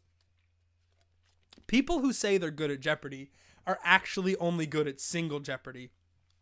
Single Jeopardy is the confidence boost. Single Jeopardy is the jumping jacks, the gassers, the up downs, the two-a-days. That's double Jeopardy. That's the real test. The real questions, the real Jeopardy is double Jeopardy. In single Jeopardy, you go after the thousands, you risk it all, you try to make as much money as you can because you're not going to be nearly as effective as you are in double Jeopardy. That's a fact. I hope this inspired you to move forward. This does not count anything like sports Jeopardy. This is for Jeopardy, and bleep the teen tournament. The teen tournament doesn't matter. If you watch for the teen tournament, you just need a self-confidence boost. You should be watching the college tournament. It's slightly more difficult. Coming in at number 4 is Supermarket Sweep, one of the greatest game shows of all time and very much forgotten in the list of game show lore. Here's how Supermarket Sweep worked. You and a friend answer questions about food. The show takes place in a supermarket.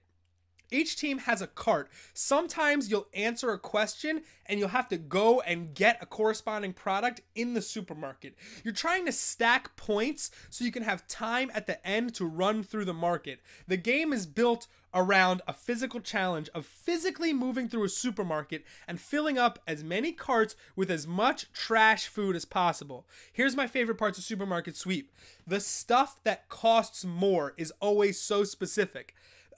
Giant hams, wheels of cheese, pharmaceuticals, hair dye. The thing about Supermarket Sweep is there's unwritten rules that you don't know until the announcer says, because if I wanted to, I should be able to just put my arm in the aisle and just push everything off into the cart. I should just be able to elbow the whole thing into my cart, but there are restrictions. You can only have 2 wheels of cheese. You can only have X pharmaceuticals, and that keeps it fair because honestly, I'd be running straight for the vitamins and the spice rack.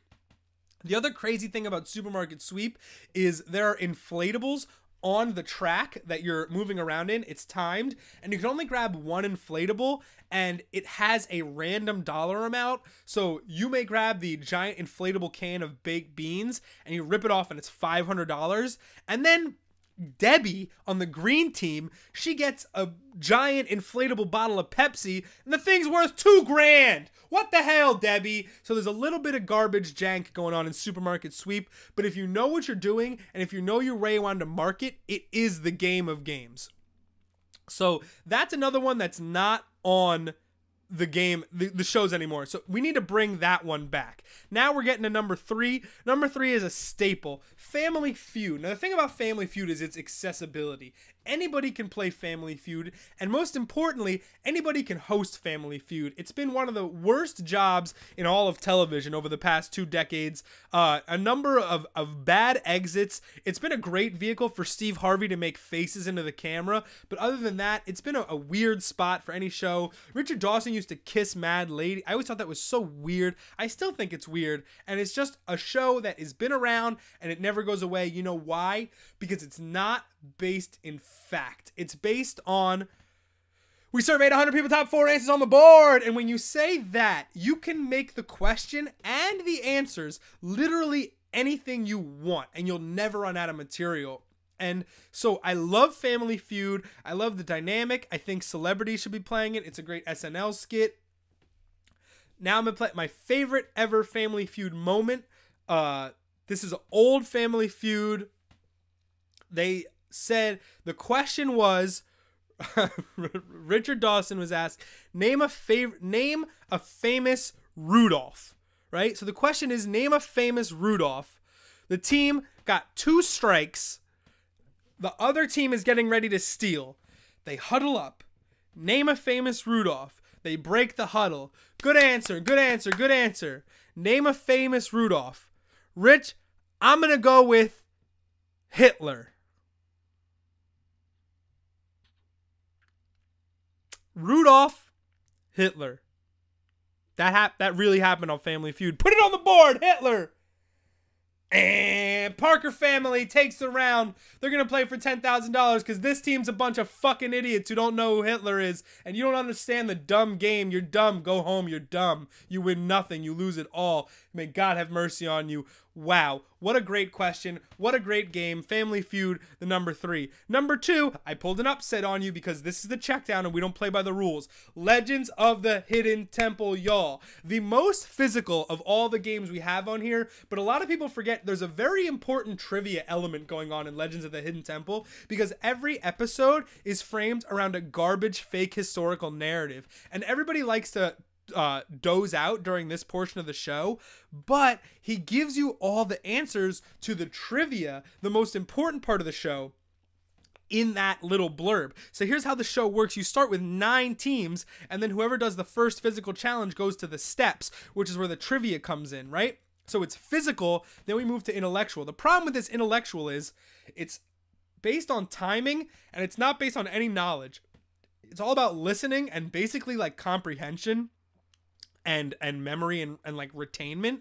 So you go from like 6 teams to 2 teams just on this bullshit fake trivia. Then it goes right back to physical challenge. The show is saved by the absolute greatest final event of any game show ever, and that's going through the temple, avoiding temple guards, getting the treasure, and winning a trip to space camp. Now, everyone wants to dirt on the contestants for poorly assembling the Shrine of the Silver Monkey. I have a hot take on this. If you're assembling the monkey, you have the base, the middle, and the top, right? Everyone always gets it all backwards, and then they got to take them all off and put them back on. And everyone's like, you idiot, you can't put the stupid monkey on right. Here's the problem, though.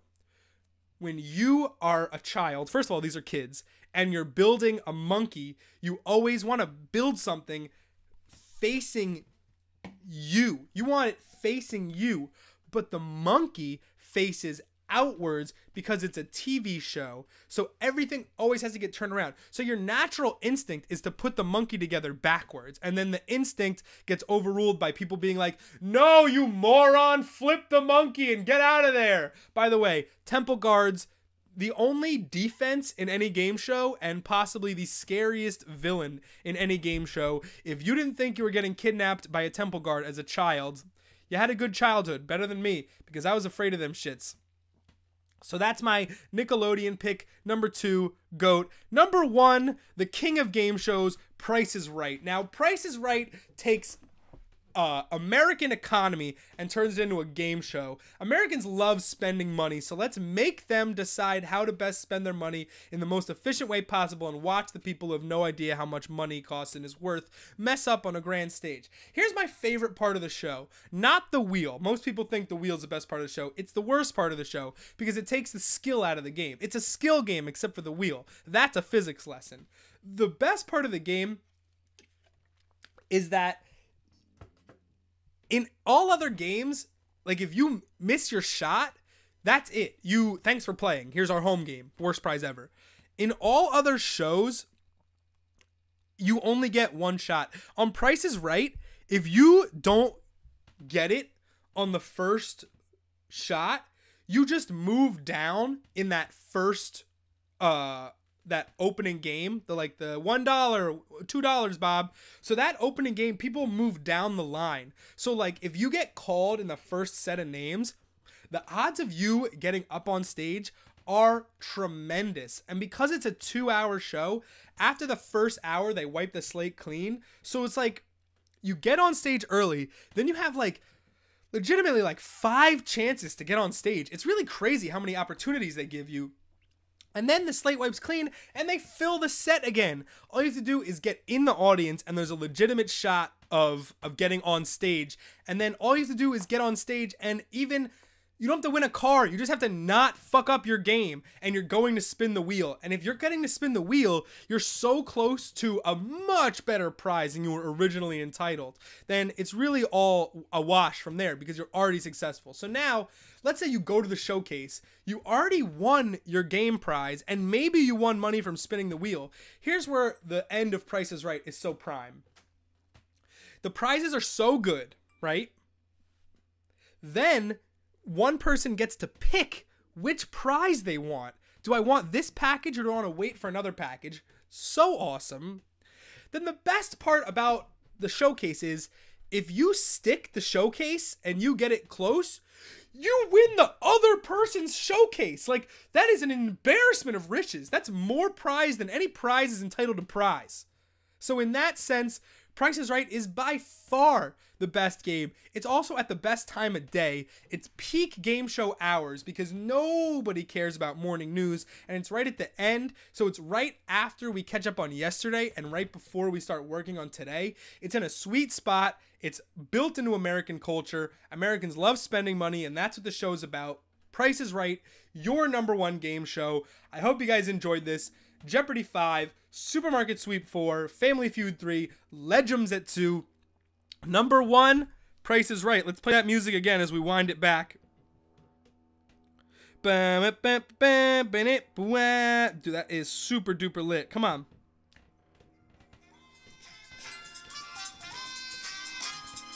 Jeopardy, Supermarket, Family Feud, Legends, and Price is Right. Those are our shows that we just ranked. Because the Checkdown is here.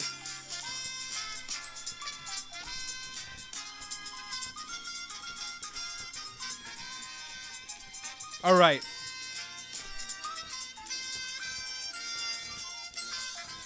I'm catching up on the chat.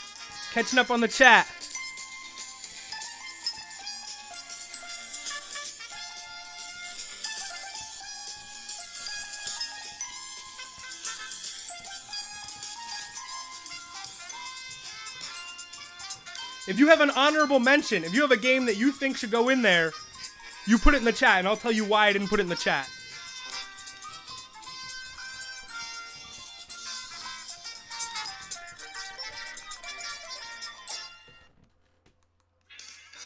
Yeah, man. It is really out here. That was awesome. I hope you guys liked that. Oh, man. Woo! What about Guts? So here's my problem with Guts. Guts involves this crazy age range where anybody who played youth sports know that there's a certain prepubescent age gap. And the problem with Guts is that there is usually a dominant athlete. If there's a dominant athlete, there's very little I can do to catch up to that athlete. Also, there's this thing in Guts where you can't get like a negative score. So if you dominate a Guts event, Mike is in first place with 28 points. It's really hard to climb back into the lead. And the aggro crag isn't that much of an equalizer. And my biggest issue with the aggro crag, okay, if we were playing best game show trophies, like obviously Guts is #1. The thing about the aggro crag is like, because the amount of smoke machine that they use, the chances of someone missing a button are substantial, and it's usually how someone with the lead loses. And it's like, I hate that someone misses a button and that's how they lose Guts. Like, they should have been ahead the whole time, and then they miss a button because of the smoke machine and they lose the whole thing. It just seems disingenuous. American Gladiators, I used to like before CTE, and now I don't like American Gladiators. I'm just kidding. My issue with American Gladiators is that I don't know enough about the contestants. If I had gotten a better know a contestant at the beginning of American Gladiators, I probably would care more. Also, give me ex-college athletes. Give me like Johnny Football. If you did American Gladiators right now and made celebrities as the contestants, I would watch that 5 times a day. That is an impeccable idea that I'm going to save in my notes folder after the show, because I honestly demand that shit get made into a show. Wheel of Fortune is for idiots. I can't get over this again. Your odds of getting any question right are 1 in 26 and less. All you have to do is get a question right and keep moving, and my fate is determined by this wheel that I spin that I don't even have to get all the way around. Garbage. Never Wheel of Fortune. There are 2 types of people in the world: Jeopardy people and Wheel of Fortune people, and I bet you can guess where I, you know, boom. Okay, most extreme elimination challenge. I don't like it. No structure. Press your luck. I like, but again, there's a little too much luck in press your luck. New press your luck is pretty cool, but the whole like pressing a button, like just make me, if I can't study for the show, I can't train for the show, I really don't think that's like a fair option. Other things I missed, like, okay, so I really like Double Dare, and I wanted to put Double Dare on the list, but the pizza kept me from putting Double Dare on the list. The pizza was an event in Double Dare where you had to find your flag in a makeshift slice of pizza, and what happened was that like people would just get stuck on it, and it would just take it would take you the whole time to get the pizza. And then you're covered in pizza and you don't win any prizes. And then what do you win? You win the home game, you win a VHS player, you win LA Lights, and you win Reese's Puffs. Like it was right as the prizes got good, and then they purposely made you dig through this garbage and waste your time. I hated that aspect of it. I really hope you like most popular game shows. That was a good one. We've been here working on that for some time, and I appreciate it. Let's dial back and see what's happening in the fantasy world. We got noon injuries coming out. We got to make our parlays. We got to make our one-man bets. You guys have watched too much TV, gore galore.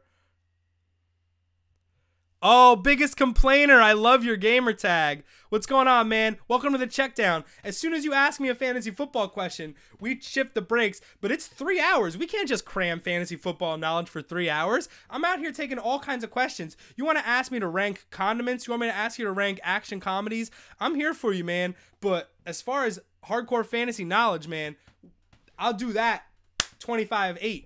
But this is a 3-hour show. We got to mix it up. And game show power rankings, we do power rankings every Sunday at 11:30. But thanks for stopping by, biggest complainer. Yeah, man. Dude, we're out here, man. Nobody's a bigger complainer than me. I tried to type that name once and you stole it from me. But I really appreciate you checking out the show. If you want hardcore fantasy advice, well, let's chop it up, homie. I'm out here for you.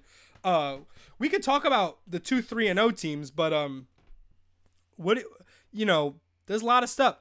Dude, Cracker Barrel, Zach, you're better than that, man. Zach, you're better than that. Rank Jackie Chan movies. Wow, that's big. Shanghai Nights 2, #1. Wow, that's a big list. Jackie Chan movies.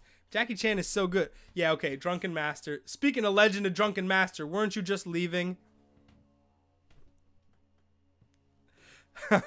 Biggest complainer, I hope you hang out and ask me some fantasy questions, because the advice comes in hard and fast. We go for 3 hours and I take all comers, man. So let's make it happen. Jet Li movies. I don't like Jet Li movies over Jackie Chan movies. Jackie Chan makes better faces and in general Jackie Chan does more with like non-traditional stuff. Like I would rather watch Jackie Chan fight 3 guys with a ladder than Jet Li fight 2 guys with weapons. You know what I mean? Like Jackie Chan's improvisation and his willingness to like watch the Jackie Chan fan video. If you haven't watched Jackie Chan do the fight with the fan, then that's pretty much it. Oh, QB wide receiver stack and a running back defense stack on DraftKings. This is fantastic. So I've thought about the best stacks today when we're talking about streaming, and I really think that as far as a quarterback receiver stack, I think Deshaun Watson and DeAndre Hopkins is, as far as value stacks, one of the best it gets. DeAndre Hopkins is getting over 60% of Watson's targets, and Deshaun Watson is getting more and more aggressive as he gets more comfortable in the offense. He's not just throwing more, he's rushing more, and he carved up the Patriots last week by being aggressive and taking chances. And Russell Wilson threw 4 touchdowns against the Titans last week, and that was with a bad offensive line. The Texans have a little bit more improvement, a little bit more balance, and if DeAndre Hopkins can get a little bit of space, the Texans are going to score. The Texans are going to be in business. Watson knows how to lead, and he knows how to put the ball where it needs to be. And what's best about Deshaun Watson is he's not afraid of making mistakes and giving him guys a chance. And something he can do that I don't think any Texans quarterback in history has happened is Watson can extend the play. I don't know if anybody saw Watson had one scramble against the Patriots where he stayed in the pocket and he kind of went back, forward, and back. It was absolutely insane. He just has that clock that a lot of quarterbacks don't have and never get. He knows where the pressure is coming, but is able to keep his eyes downfield. Now, granted, complainer, this isn't the statistical analysis you want, but I do think that as far as DFS stacks go, that is your cheapest and most efficient option, Watson Hopkins. Yeah, and Watson, I would definitely drop Eli Manning for Watson at this point, at least until the Giants can get rolling a little bit, just because the Giants' schedule over the next couple weeks is super duper rough. The Texans have it a little bit easier, and that'll be good for Watson and Hopkins. And, Deontay Foreman's been running strong, and a little bit of burst is always good. Lamar Miller, he's been probably the worst elite running back of all the first 2-round running backs taken. He's been bad. He's been bad, and he's been sluggish. He doesn't have any pop. He doesn't have any threat that he had when he was with Miami, when he was only getting the ball 12 times a game, but he was still getting 80 yards. You'd be like, why doesn't Lamar Miller get the ball more? Now they're giving him the ball more, and he's not getting it done. So it's really disappointing. But the Texans have Alfred Blue back. They have Foreman. So they have ways of mixing it up and getting pop. I have to take a bus like 25 minutes to the spot where I watch games. Woof. All right.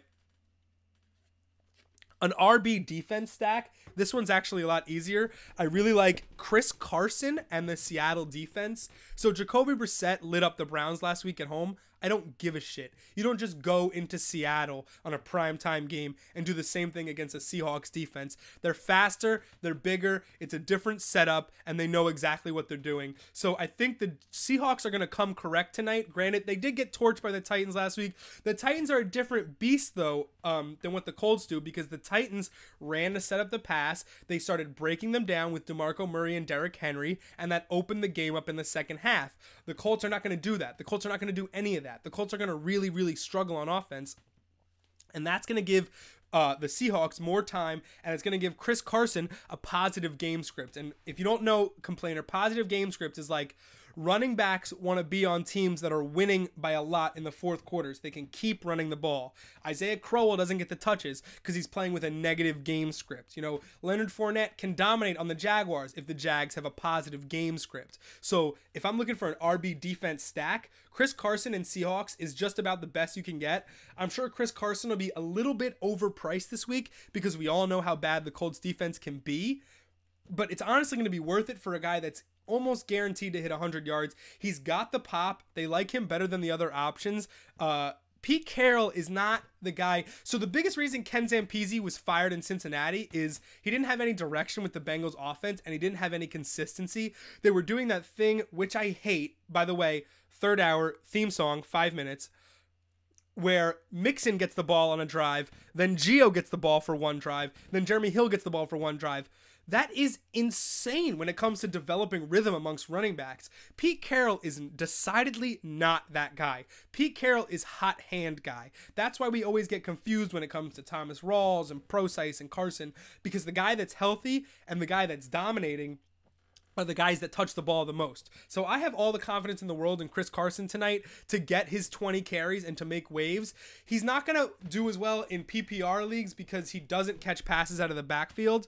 I'm not taking your advice today. I'm playing CJ Anderson over Thielen. That's totally fine. We told you that was going to be a little bit of a toss-up, man. The Broncos' run game is strong. My only concern with CJ Anderson is the fact that Devontae Booker's coming back and Jamal Charles has been taking touches. So CJ Anderson's not an every down workhorse 30 carry guy to begin with. Now you're going to take maybe 12 carries off the top from him. But listen, you want to keep disrespecting Adam Thielen. He's just a white receiver from Minnesota State who worked his way up as an undrafted rookie. That's it. I told you it was Fantasy's Most Wanted this week. We put him in the graphic. That dude was all over the Twitter questions. Crazy amounts of people asking me about. I know. No, you got both. I'm saying Thielen is real though. I'm not even worried about Thielen in a flex anymore. I'm trying to start him every week if I have him. So, complainer, I hope I won you over, man. Dynamite question. I feel like I I feel like I went Giancarlo on that. But if you want to stick around, I understand you coming in.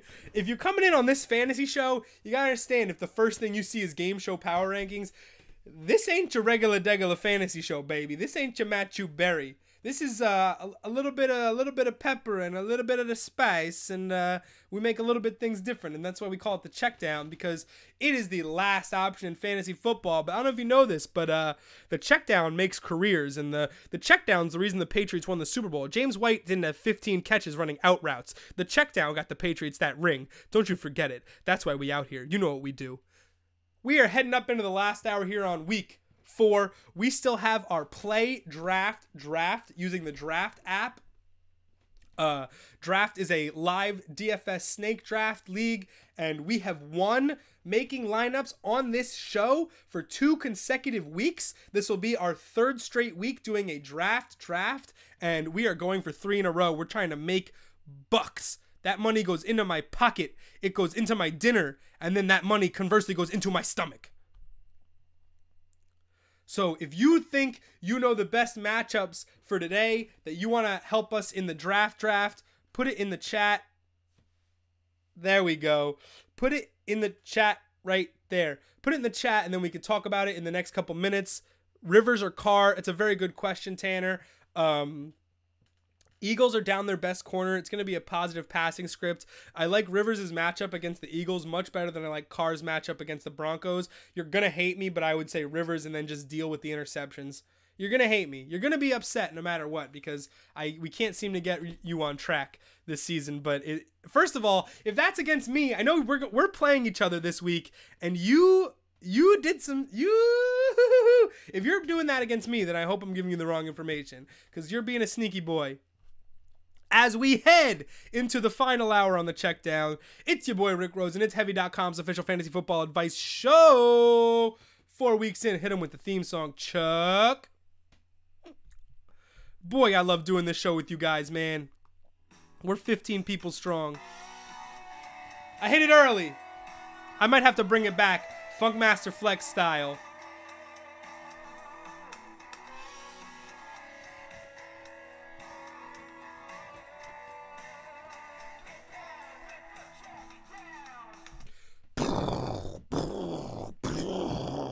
New York!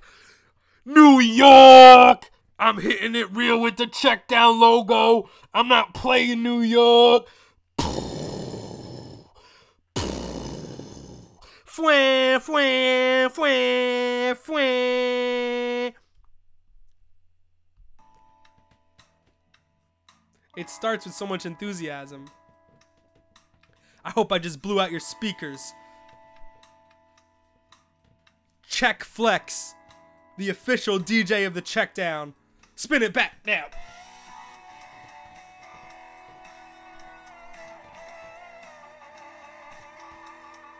Rest of season value, Chris Thompson, Deontay Foreman, or Matt Breida? I'm going to answer that question literally as soon as the drop ends. 1 hour left. I hope there's no place you'd rather be as we get ready for these 1 p.m. kickoffs, baby. Keep me updated on Dolphins Saints. I am out here for you. I hope you're out here for me. I took over 50. I can rip that ticket up. We're out of water. We're making it happen. Hydration's real. There's a show I want to watch. There's actually another fantasy football show I want to watch at 12:30. I might even pop it on in the chat. My good friend Mitch Renz was doing his own thing, Gridiron Experts. He got picked up by Chat Sports. He did 2 shows with Chat Sports, and now they got him a co-host. And the co-host is like a Florida State sorority girl with 60,000 Instagram followers. They were like, follow her on Twitter. She's got 220 Twitter followers. I was like, oh, so she's not like a sports personality? And I go, they're like, follow her on Instagram. I go to her Instagram, literally like 68,000 followers, like 5 people I know already follow her, and it's just Florida State sorority selfies like all day. I want to see how that show plays out. I want to see what happens when you put the expert on with someone like that, and I want to see what kind of questions. I want to see their dynamic. I might honestly put it on my phone and watch it during the play draft, after the play draft. You got to see what your competition's doing, boy. I like Mitch. I like everyone in the fantasy community. Everyone has been really good to me starting this show and being a part of the online fantasy community. And it's competitive, but it's really fun. Ain't nobody's doing the hair stuff. Sometimes I feel like Bill Murray and Kingpin. Look at that thing. I'm getting all this stuff chopped off.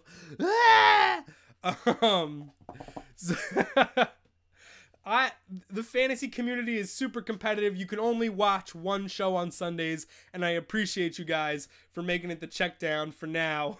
And we'll see where this season takes us, man. It's only week 4. We're going to be doing this. I'll be here till November. Then +1, make it here till December. No here for January. No here for February. That's the playoffs. I'm just here till December. That's Wyclef, man. That's a song. All right. If rest of season value, Chris Thompson, Deontay Foreman, or Matt Breida. So right now, it looks like Chris Thompson simply because of volume. Irfan, please, I hope you didn't leave while I was just jamming out on Wyclef. I hope you're still here to like hear my question. Need a feature. Yeah, I'll get you on the track. Deontay Foreman is getting increased looks in Houston. My biggest issue is Lamar Miller and all right, cool. Thank you. All right. So, like, Deontay Foreman, I think, is the most exciting out of these 3 guys. My only problem is Lamar Miller and their commitment to him. So, I can hardly tell if they're giving Deontay Foreman looks because they truly think he's better, or if they're giving him looks because they're trying to sort of save Lamar Miller's juice for later in the season because they see themselves as a playoff team.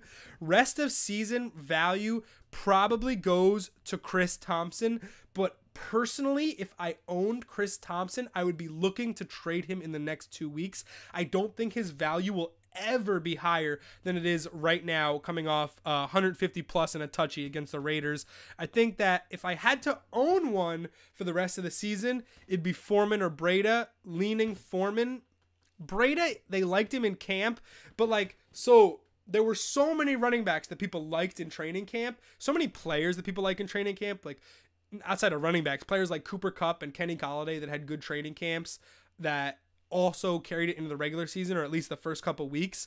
Matt Brady's the guy that people liked in the preseason and really hasn't done anything in the regular season. And part of it is the touches, but based on that, I still can't give him the ROS nod here.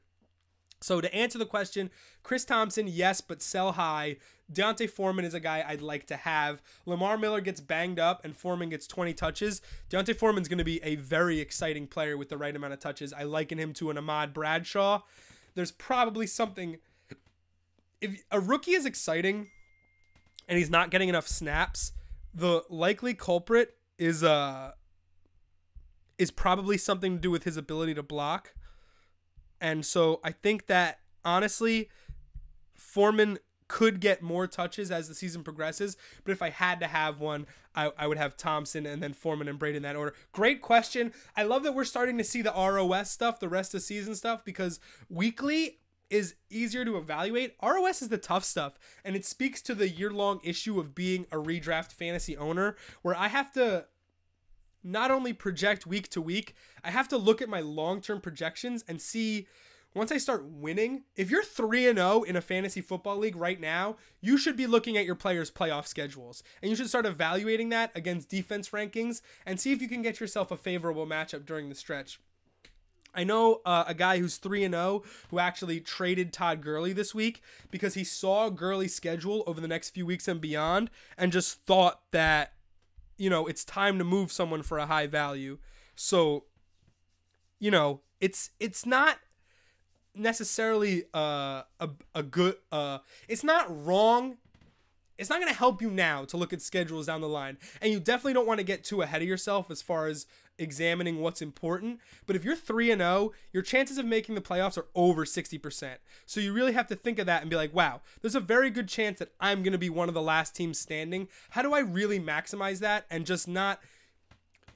Why put yourself there with the cards you have if there's a chance to improve yourself before it actually gets there? Because home field advantage means nothing in the fantasy playoffs. It's all about a bye week and then matchups. So find your best matchups early and see if you can secure that first round bye, and then go for the money. Don't just try to be loyal to your guys and stick with the team that got you there. Newcastle goal, bang.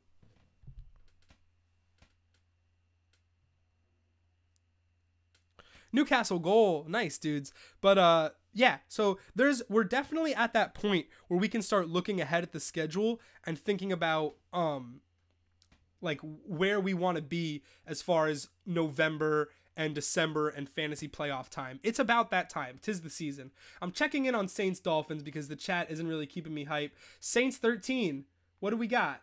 Devontae Parker's putting up numbers. I like that. Ingram having a horrible game. Ajayi having a horrible game. That's like embarrassing. Will Lutz 2 field goals. Should have taken it. Team stats.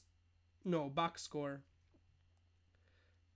Ted Ginn 1 catch 4 yards. That's a bust. I don't know anything.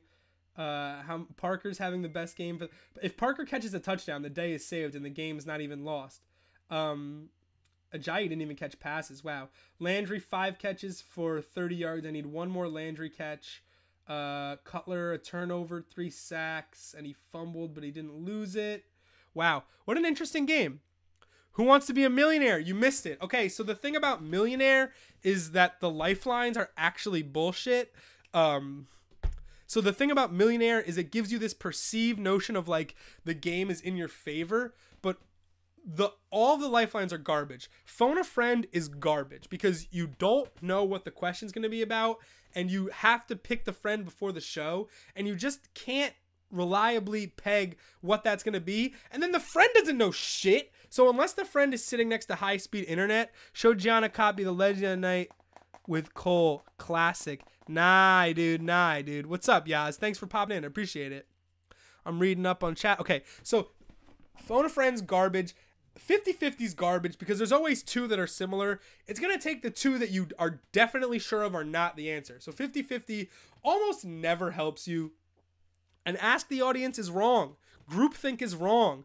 Like, group mentality is like the worst thing ever. So why would I want that to help me win $1 million? And then you get the thing where it's like 30, 40, 30, 20. Thanks, audience. You just shit on my lifeline because you're indecisive. What am I supposed to do? Sup, dude? I just pooped on your game show pick. If you haven't seen top 5 game shows, let's just revisit it real quick. Yeah, man. Jeopardy, Supermarket Sweep, Family Feud, Legends, and Price is Right. Absolutely indisputable list this week. Irrefutable, indisputable, non-negotiable. I'm out here. Bang, bang. Somebody pray for me. Boom, boom. Ew. All right, we are here. Last 50 minutes of the show. I'm super excited for kickoff. We still have to do our draft. Huge fan of the sweep. Of course you are. We got to do the stream team, and we got to do draft. We have 50 minutes. I wonder which we do next. Somebody tell me in chat, whatever the first person says, what we do next. Finish stream team, 3-0 talk, or draft. And I'll do that. I also got to work on my last minute wagers. If there's anything else I like today, I can flex on that. Did Arsenal win? And did UCLA win last? I fell asleep watching UCLA, and then I watched the confession tapes. Man, confession tapes is mad good. Yeah, UCLA won. Confession tapes is like people that falsely confess to crimes because interrogation leaned on them for like 9 hours. And then they're just like, they admit to the crime, and then the jury's like, well, you know, he confessed, so how did he not do it? So it's really fun. Remember to watch chat. Oh, it's at 12:15. Yo, I'm definitely gonna watch this show. I'm gonna watch the show while watching the show. Told you. What are your first minute wagers? Listening on Selly. What were your first minute wagers? I don't have. Oh, first minute wagers. Oh, because I said last minute wagers. Man, I get so confused at my own self. If you look away from the chat for 1 second, UCLA, Dubs, boy, I need a haircut, man. I'm repping Mike Gundy out here. Open the chat, see the Martellus Bennett footage. That's good. News. President's talking spicy. News. All right. Someone come inside, tell me what to do next, and we'll do that next. Because honestly, I got a million things going on, and I only got 48 minutes because the football is starting. I'm so excited for Week 4, man. I'm excited to watch the Giants figure it out against the Bucks. I hope Beckham is unstoppable once again. He looked really good during the last couple minutes last week. Beyond the London game, Fox won't be showing anthems live on Sunday. That's pretty cool.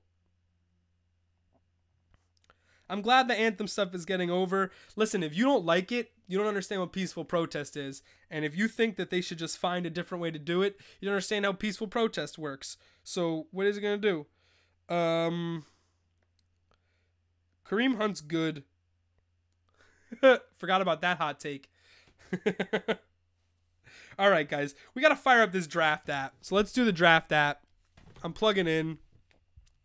So we got to find our values and our draft app steals. Brady's been really good to us the past couple weeks. I do think against the Panthers he could be for a bit of a letdown. We could do the Watson-Hopkins stack that I was talking about. I think that that's a decent play. I also like Christian McCaffrey against the Pats. I think that's a good play. I'm not going to get all these guys, you know. But Le'Veon Bell, Crowell, Mixon, decent play. Look at the hair, dude. What is happening? I'm Big Earn. Oh, Cindy says hi. What's up? Is Crowell even their guy? Isaiah Crowell or Smallwood? Crowell, dude. Crowell. Yeah, Duke Johnson's in the slot. Crowell's the guy. He's just had negative game scripts for 4 weeks and, you know, his whole career. So he can't, you know, get his fair amount of carries, but he's always been the guy. All right. If I do the draft,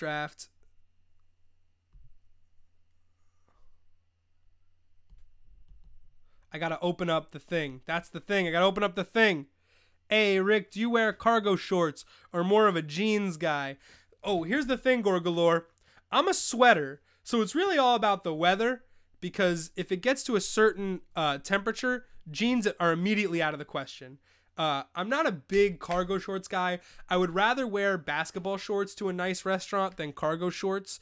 But as far as jeans, like if I'm wearing jeans on the bottom, I really got to take care of myself up top because your boy, he's one to schwitz. So once you learn that about yourself, you really got to take care of yourself. And man, it's hard. It's hard sometimes. Movie recording. No, I'm getting there. No PPR. What's up, Yaz? Kelvin Benjamin, Garcon, Hogan, JJ Nelson, pick 2. No PPR. I would say Garcon and Hogan. JJ Nelson and Benjamin are dealing with injuries. And I think that you're better off with the boom bust of Hogan's touchdown potential. And honestly, Pierre Garcon's got 20 targets in the young season. Pierre Garcon's been doing fine. I would be worried about Peterson. But other than that, I think you're in good shape. Oh, it went away. I gotta keep that thing up? That's so annoying. Shit's gonna drag a little bit. CPU percentage skyrocketing. Yeah, slightly sketching. Oh, good. Nice to know we got another sweater up in here. So yeah, I'm not a big cargo shorts guy. I just gotta return shorts actually because they're like, they're frayed at the bottom. But I need something like lingering on my knee. I just need that much length. But I'll wear some short stuff. I'll wear some chubs. I'll let the thighs rip. Show the quads off. Show off the big hammies. You know, it is what it is. All right. I want to get in this 3-person draft that's filling up. So that makes things tough. $3. Should we go bigger? We have enough for a $10 now. All right, I'm going to do 2. I'm going to do 2 because I got time. I got 40 minutes. Yeah, but you wear standard size. I request 3L giant size. I mean, that's you, man. With the jeans, you know, I don't really wear baggy. I would rather wear tighter jeans, and that only amplifies the sweating. So it doesn't make things easy at all for your boy. Let's do the 3-person draft for $3. We've been doing it all week. We're in here. All right, here we go. Name players that we're going to draft, guys. I need your help here. Name players that we're going to draft.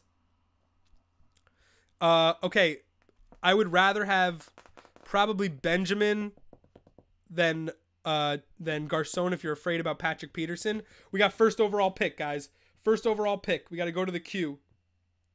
Brady in the queue. Russell in the queue. Kareem Hunt in the queue. Gurley in the queue. No Zeke. Freeman, not crazy about it. Bell, not crazy about it. Fournette, yes.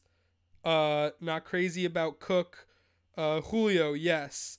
Watson, cheapies. Let's go to running back. I love Fournette. I love McCaffrey. I love Mixon. I love Carson. Carson only 11.5 kind of sketches me out, though. You'd think that'd be higher. Yeah. Hunt, Cooks. We're New Yorkers, bud. Is this draft really happening? Yep. Or it's happening right now. Okay, we got to pick somebody first. Evans, I like. Green. Oh, AJ Green, I love. AJ Green, I love. Okay, we should go Brady, right? Because Brady's kind of been getting us there. Cooks, Hunt. 10 seconds, guys. AJ Green, I feel like, is down the list. I'm going Brady. Let's go Brady. Let's go Brady. He's the number one player on the board. Let's go Brady. Okay, so we're looking at Kareem Hunt, and we're looking at AJ Green. I really want one of those guys. Running backs, I'm okay with dipping down and going with like a Chris Carson, Christian McCaffrey duo. Gronk is good too. Yeah, where's Gronk? Here he is.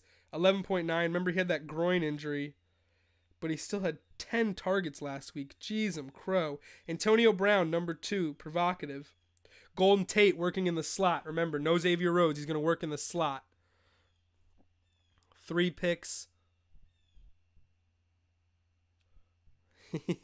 Evan Silva pooping on Adam Gase real quick in my notifications. Yeah, subscribe to tweets, guys. You'll learn more. You'll learn more fast. You don't have to be on Twitter if you're getting everything sent to you. All right, so this guy's got a receiver. They both went receiver, and this guy's wrapping around. So running back's ripe for the picking, and then AJ Green is still there for me.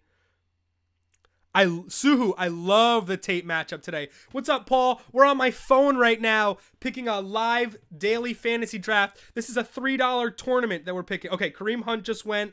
Julio, Elliott. So we can pick up AJ Green. Love him. Okay, we lost Hunt, and we lost... No, see, Suhu, the thing is, I'm taking Fournette. I love Fournette. Great job, guys. This is a really good squad so far. So the Minnesota's best corner, Xavier Rhodes, he's an outside corner. He stays put a lot like Richard Sherman. He doesn't move. So he's going to be on Marvin Jones or Galladay the entirety of the game. Golden Tate, Detroit's best receiver, he works in the slot. So Tate's the one that's going to get the opportunities to play off Trey Wayans, who is not nearly as good. He's the second corner. So Xavier Rhodes is the guy we stay away from. And then it comes to the secondary guys. They got a guy on defense named Diggs, oddly enough. They have Diggs and Wayans, and that's who we're going to look to exploit. That's who they're going to move people around and try to get Tate matched up against, and then try to work him on some bubble stuff, some slant stuff, get him some yards after the catch. Tate's had decent games the last couple games against the Vikings, including the overtime game last year when he had the game-winning touchdown. Okay, we're going to be up next. Teams. This guy... So everybody else needs a quarterback, and we need a running back. And we got kind of fleeced on running backs. Did McCaffrey go? Nope, we can still get McCaffrey. That's awesome. Ooh, Beckham. Nice. All right, so give me McCaffrey, right? And give me Fournette. We took... Oh, we need a receiver. 16 seconds. Fuck it. Give me Brandon Cooks. Yeah, give me that stack. He only got 7 targets last week, but if he gets it done, that's a solid team, guys. Brady to Cooks, AJ Green, Leonard Fournette, and Christian McCaffrey. I don't know why I'm showing you. You see it right there in the middle. So we're looking really good here. We are projected to score the lowest of the 3, as you can see in the top corner. But I think that that's a good squad. Let's do that one more time, because now we got a little bit of money in this bank. I want to do one more thing. So let's do a head-to-head. I saw something here. Head-to-head bracket tournament. That's cool. This is a head-to-head draft. $5 head-to-head. Head-to-head. We're going head-to-head against somebody. Ooh, this guy doesn't even know he's going against a whole fantasy football show. He doesn't know it's one-on-one against an entire program, an entire network of people. He's completely unprepared. It's so provocative. It's beyond his understanding. It's beyond comprehension. Totally unrelated. Do you think Ronda Rousey will go to the WWE? Absolutely. Ronda Rousey has failed in every other aspect. She's failed as a fighter and failed as an actress. She's failed as a model. She's 100% going to WWE because there's a rabid fan base there. She gets to once again be a dominant fighter. And I think in the bottom of her heart, she likes to entertain. She likes doing the late night stuff. I mean, Roadhouse 2 had to get canceled because she's not good. She can't act. Kamara touchdown. Wow. Ronda Rousey, I'm sure, is a really good person. Like, I don't have the context for that, but, you know, she, you know, it's not easy. Whoops, I just blacked out my screen. Picked up a follower, though. Here we go, boys. Give me the dream. Give me Kareem the Dream, first pick. Hey. This is an expert draft. Sloter starting for Minnesota. Wow. Pick 1. He picked Todd Gurley. Wow. This is crazy, this head-to-head stuff. Ronda would do great in WWE, but I don't think the other divas want her in because it creates this dynamic where, like, all the other divas worked hard to get where she wanted to go, and then she just comes in and poops on, not poo on it, but like it's a little bit of undeserved. Hopefully she comes in and isn't arrogant about who she is or where she came from, because like if anybody has a reason to do that, it's Charlotte Flair, because she's the legacy. But Ronda needs to come in humble and work her way up like everybody else. But if her finisher's not the armbar, it's stupid. I wanted to see her come in and do some crazy athletic things, but I honestly don't even think that's her style. Yeah, I picked 2 elite running backs. I didn't think I was going to get 2 picks like that. I also thought I picked a quarterback. I did pick a quarterback. Who'd he pick? Julio? Julio. Doesn't matter. I'm picking AJ. He better not pick AJ. He picked AB. Business is booming. So I'll take Julio and Beckham. Bang. I think I'm going to win this one. Look at Odell Beckham Jr. all the way down here at 11.6. Get the fuck out of here. This is one of the best receivers in football, you done. 13 targets last week, and you don't think that's going to go up right now. Get out of here. I'm out here. I love Tyreek Hill, but I'd rather have Odell Beckham.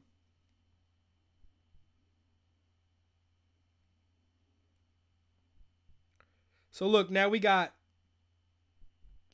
2 games today to keep our eye on. We could potentially double our money, and we still have $5 in the bank for next week's tournament.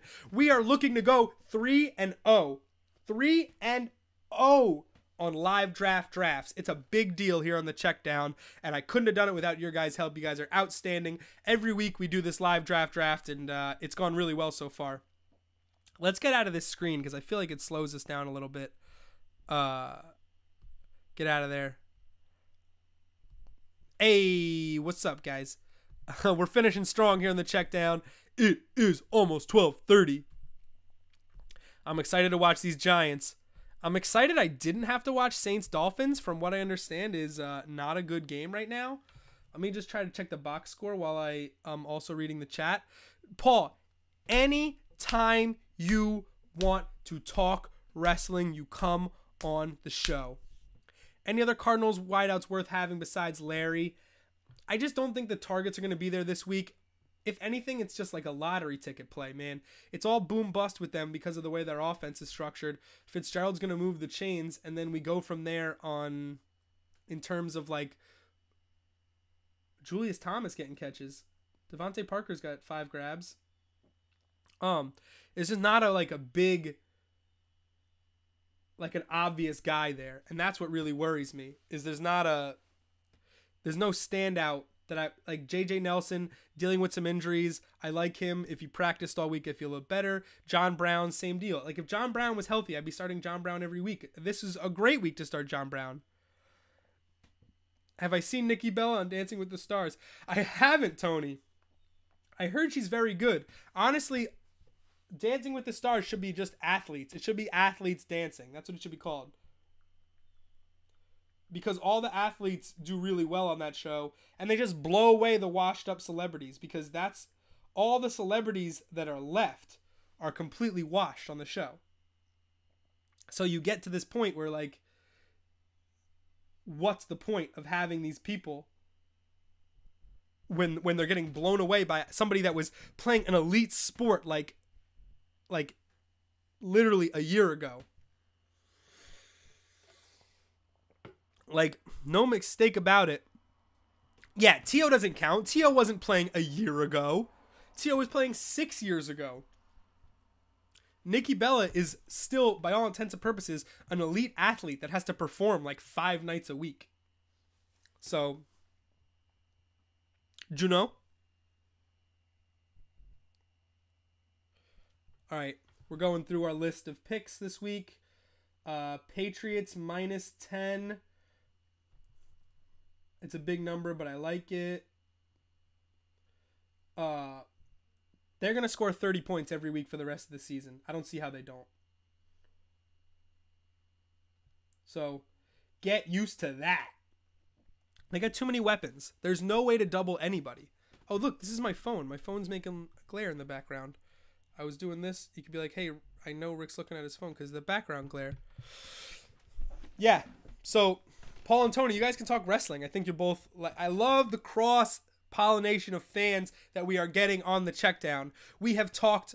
Our community has talked chess on the Checkdown. We've talked Newcastle and Liverpool on the football Checkdown after the football Checkdown. I'll talk wrestling every week. I was going to do a segment this week about cutting promos, about who's cut good promos in press conferences this week. Josh Norman cut an amazing promo Sunday night talking about, they said they were going to come here, put up 200. What'd they do? He was really aggressive. It was amazing. So anytime I want to talk about this, silly question. How do you get into fantasy football if you don't know much about football? You watch this show.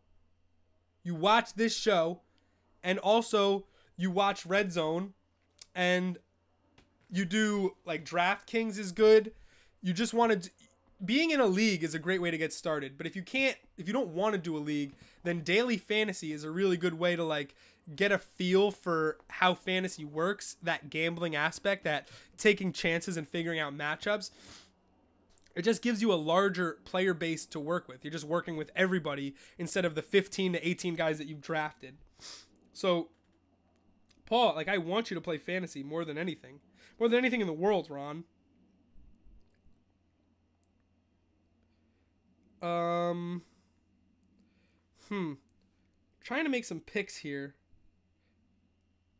It's really rough on my phone. My phone's like pooping on it. We're finishing up here, guys. Half hour. Is that a Cleveland Browns Nerf on the shelf behind me? No, it's just a black. It's like a convenience store. It's like knockoff of the Knockout Nerf. It's just black and orange. Dude, black and orange is Pioneer Pride, okay? It's not the fucking Cleveland Browns. Black and orange is the color of the #1 Division III baseball school in northern New Jersey that used to be a teacher's college, okay? Don't ever forget that. Pioneer Pride. If you want me to use this, use Super Chat, and I write whatever you want on the emoji board, and it stays there all season. Every week, we've added a different emoji to the emoji board, thanks to Super Chats from fans of the show. I hope that continues throughout the season. I love it! And I got brand new markers just to make it pretty. Let's see how the orange just looks.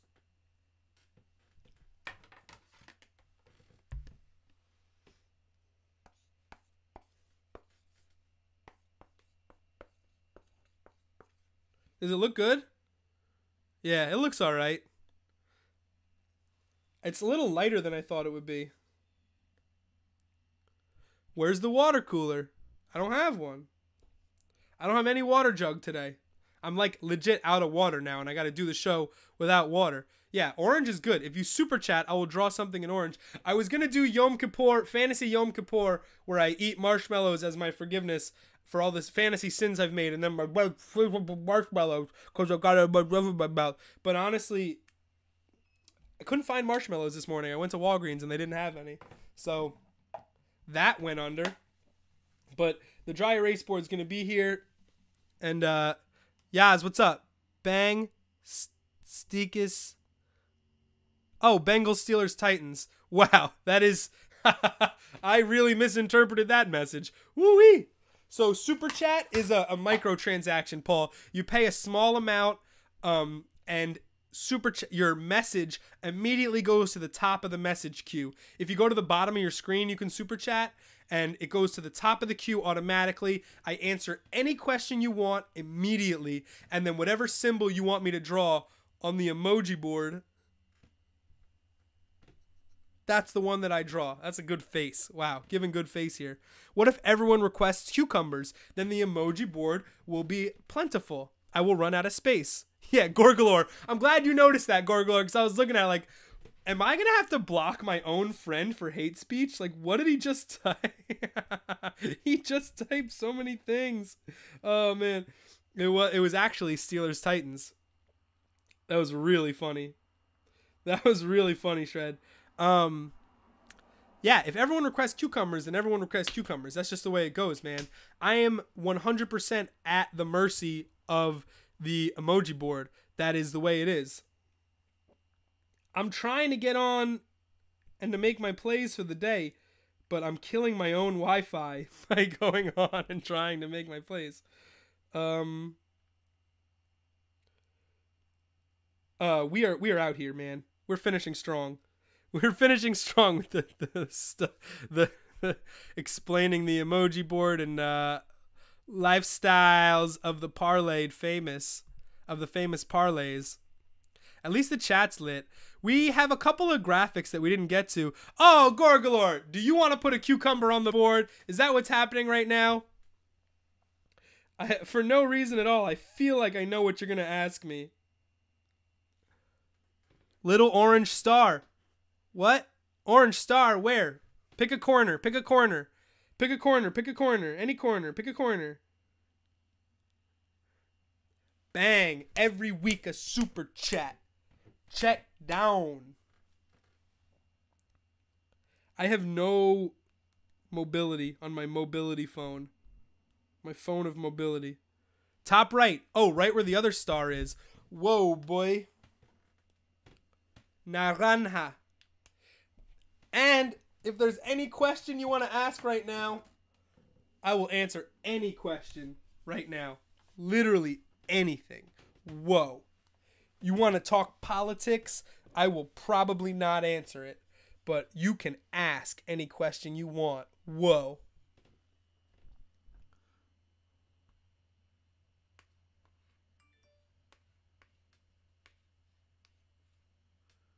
Oh, yeah, son.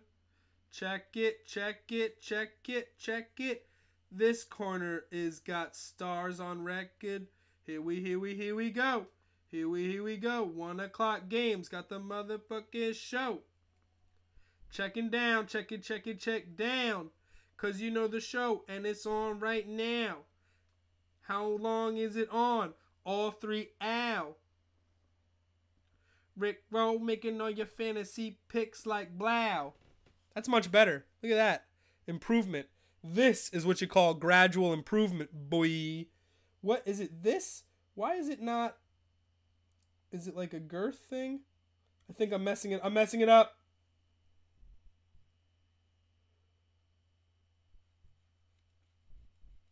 I think I'm making it better actually. Not angular enough. I'm going to quit while I'm ahead. Paul, what is up? Thank you so much for the super chat. We are so out here. I will write whatever you want. I'll answer any question, and I will put any emoji or symbol you want on the emoji board. What's your favorite board game? Wow, dude. Wow, dude, what a question. Coffin for the Undertaker? Am I supposed to draw a coffin? Is that real? Because I don't have brown. These are your 4 colors. These are the 4 colors to choose from. I'm struggling. Okay, so draw a coffin, and what's your favorite board game? Orange coffin. Boy, they're going to be like, Rick, there's a pickle here and a coffin. What was your mother flipping show about? Orange and black. Whoa. Okay, so I feel like a coffin is like a up. It's got like a hex top. It's got like a hexagram top. You're testing me, man. You're pushing the limits while I talk about my favorite board game. So my favorite board game, it's got to be something I'm good at, first of all. It's got to be something that has good competition. It's got to be a little complex, but it's also got to have luck. And I think my favorite board game, you're going to hate me, Paul, because it's one we haven't played together. I think my favorite board game is Caverna. And I'll tell you why. Caverna is so complicated, but it's really not. It just has so many elements that like make it complicated.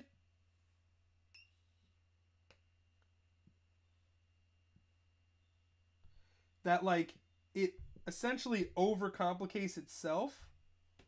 I think we did it here.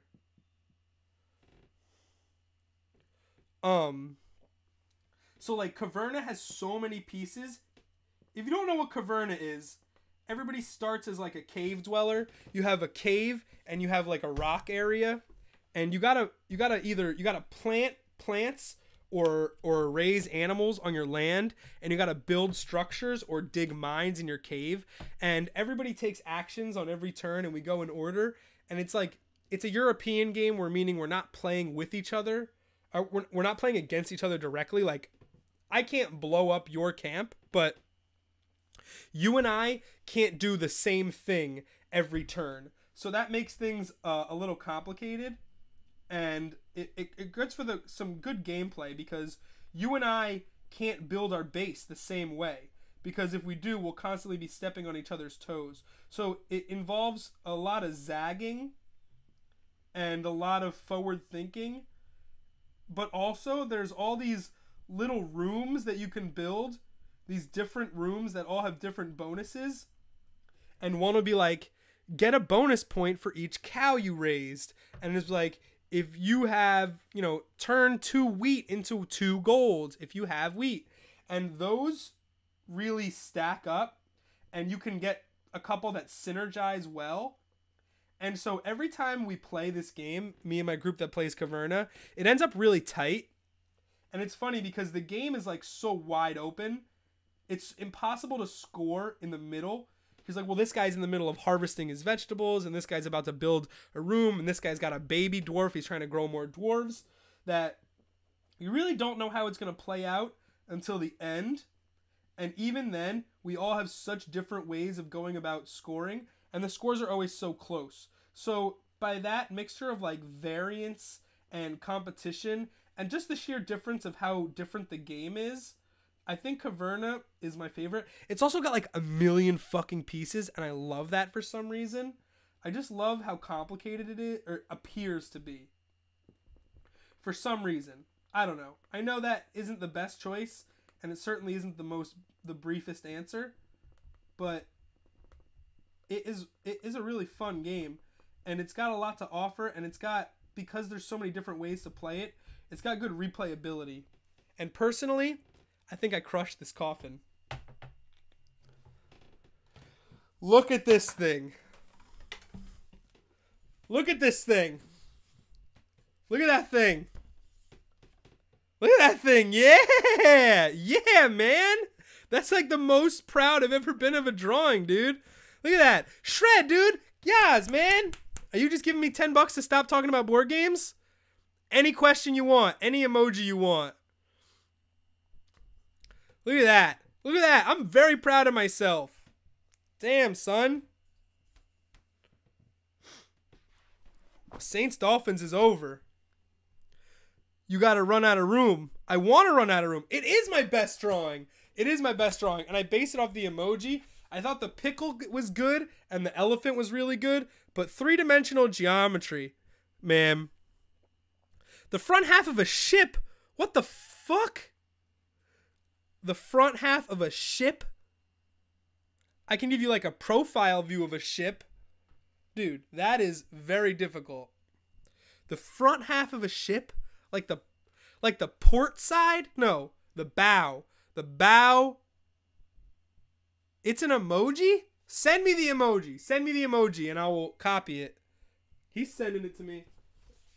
I got to keep this down if I'm going to keep drawing. And send me a color. I got red, green, orange, and black. But I only have 18 minutes because we are out here drawing stuff. And then ask a question. Oh, this is what you want me to draw. Oh, my God. Front half of a cruise ship. Okay. Jeebs. Yeah, no, I got it. And ask a question. Ask a question while I get working on this thing. The cruise ship emoji. You got to be out your mind. The front half of a ship. I would have rathered you say the bow of a ship, not the stern. All right, we're in here. Dude, ask a question. Come on, I got 17 minutes left. And I'm going to draw your stupid ship. Running out of room. Ask a question, Shred. You paid for it, man. Bingo. I got to get this ship up. When can I expect Mixon to be productive? Is he worth a start over Abdullah? Okay, so he's 100% worth a start over Amir Abdullah. Just based on two things. One, target share. And two, effectiveness and goal line usage. Abdullah has outperformed Mixon, but Abdullah hasn't outperformed his value. He's been right in line with his value. Okay, it goes like this. And then it dips. Only to come... I gotta get an eraser. Not enough room. Abdullah has potential, but he's not getting the looks. Wow, this is kind of like a magenta. Wow, I don't regret this at all. So Abdullah has potential, but Mixon is the real star. And Mixon's going against Cleveland today. He should score his first NFL touchdown. If he doesn't, it's a little bit like Cam last week.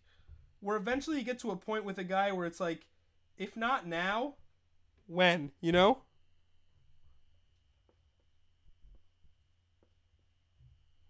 And that's how I feel about Mixon.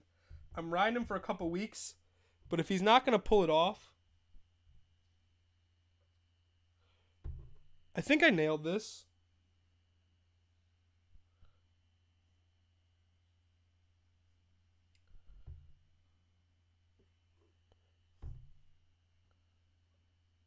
Because Mixon is... Can we have a 5-life one-on-one smash game live? Oh, you noticed this? Oh, you noticed the smash action? Never. Because you can't touch my shit. We are never getting a live smash game. I'm not going to get embarrassed on YouTube like that. I'm not going to get Yoshi slammed off the edge by you like that. This is my show. I dictate the hashtag content. And if I want to get slapped... If I want to do some video game slapping, I'll boot up FIFA and show you what the real work is. I'm drawing a cruise ship for you, man. And then you want to get on a video game and embarrass me. Some friend. Thank you so much for super chatting the show. I super appreciate it. And I'm getting this ship nice and pretty for you. Using red and I'm using some black. But I need to reference this drawing over and over again. Sit down. Be humble. Swipe right. Use Bumble. Sit down. Use Bumble. All right, one more line, right? We get the line.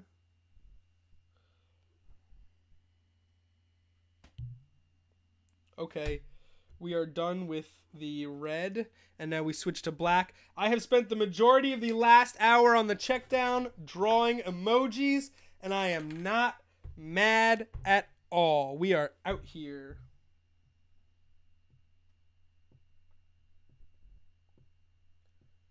Chelsea's going to look at these and be very impressed, by the way, because she don't think I can do the draw. But look at your boy do the draw today. Look at your boy with the coffin do the draw today. Okay, so that's 2 rows of windows.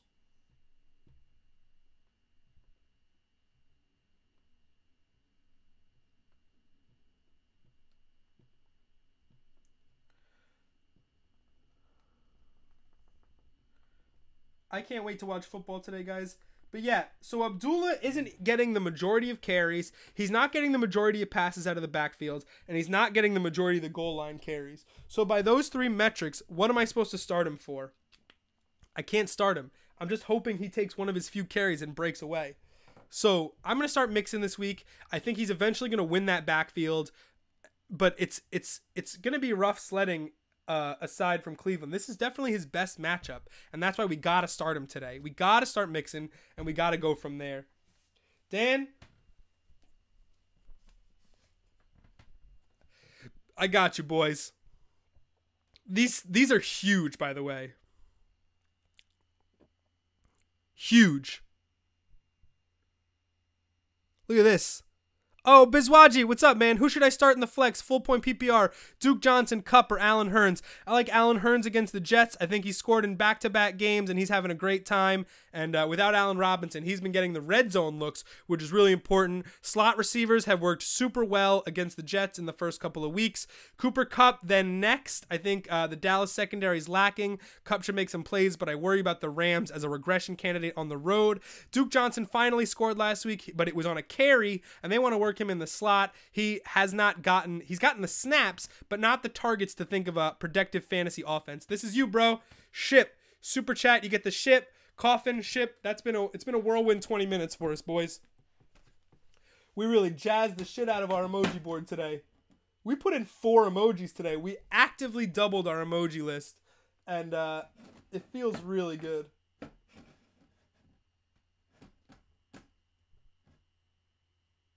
Wow. Immortalized. Wow. Last 10 minutes on the show, boys.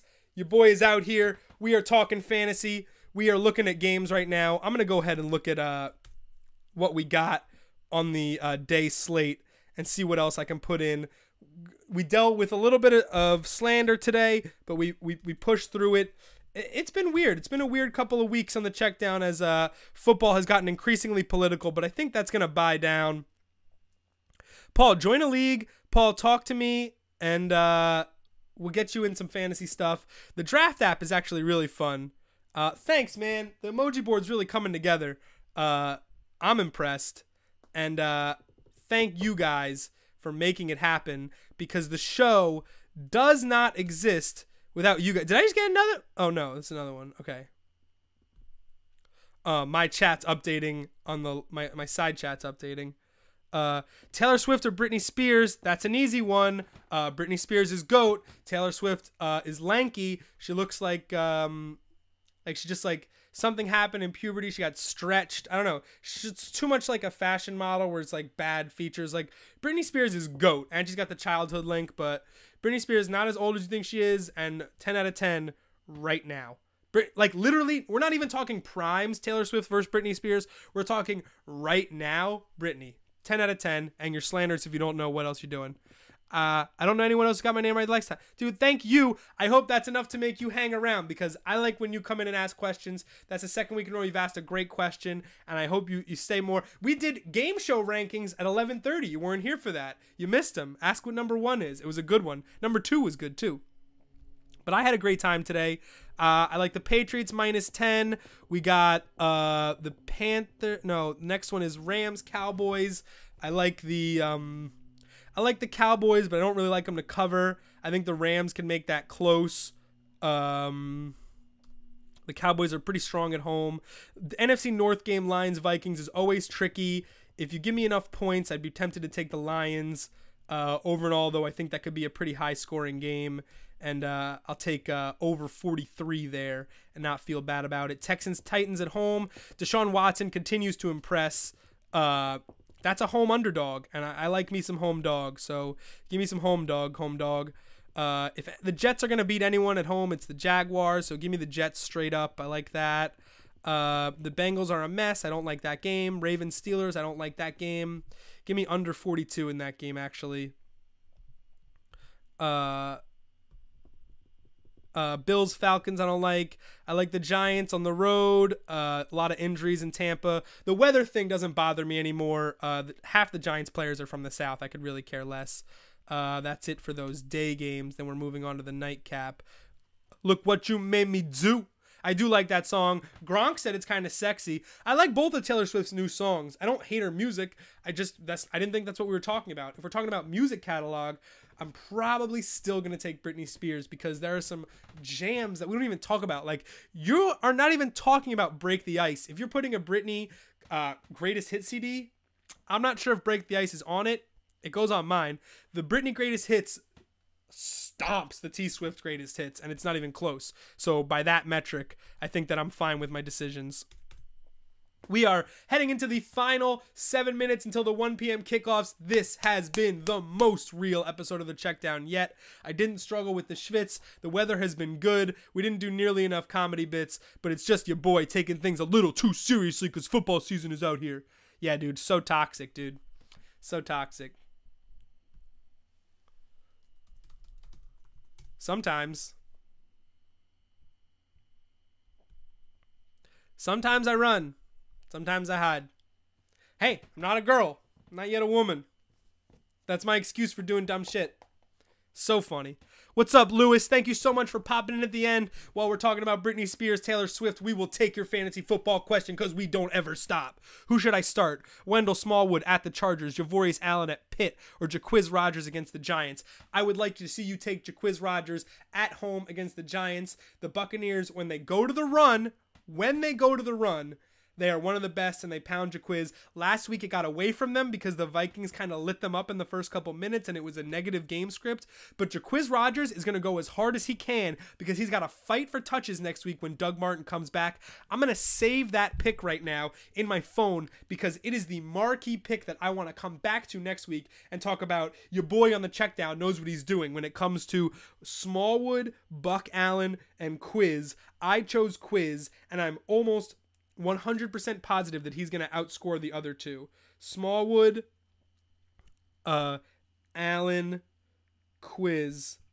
I took Quiz. Now I know. Because honestly, he's got the most upside and the best basement. Smallwood is a spot start. You're wondering if he's going to take the Sproles touches and he's going to do returns. Gorgalore, you got Portland bias. Buck Allen is on his way to being replaced by this guy, what's his name? Alex Collins. Alex Collins is going to be that guy that kind of is Terrence West and Buck Allen mashed together, and they're going to see if they can keep him on the field, because right now what they have is like Terrence West comes on the field. We know it's a run. Buck Allen comes on the field. We're pretty sure it's a pass. And right now they're dictating a little too much. And Alex Collins gives them a little more versatility where they're not really 100% showing their hand every play. So it's been a great time. Alex Collins is probably a guy we'll have to do a whole segment about next week. And I'm okay with that. Ugh. We are out here. I gotta get me some breakfast, boys. 10-1 makes a man hungry. And then I'll get sick watching the Giants. I know you got that bias, man. I love it. I love having you in every week. This has been a lot of fun. We're learning more about it each week. We're getting better. I mean, I hope your fantasy teams are doing good, Gorgalore. We haven't really checked in. Jaquiz is who I have right now. A few people told me Smallwood. A few others told me Buck. I like Jaquiz. Glad you feel the same. Most of the starts and sets are registered Jaquiz too. Yeah, man, this is the only start you need. Basically, what I'm doing is getting your gut.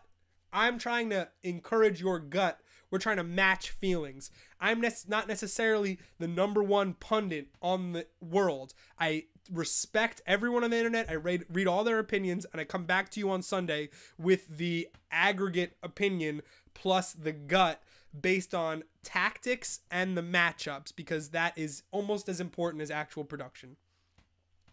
Gorgalore, get your guy in here, man. I'm out here figuring stuff out.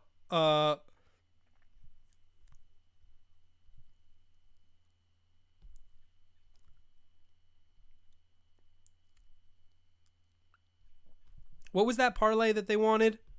There was one parlay that everyone was like, hey, take it, take it, take it. Bow wow, bow wow. Ooh, look what you made me do. Now I got it stuck in my head, man. You're brutal. You are brutal.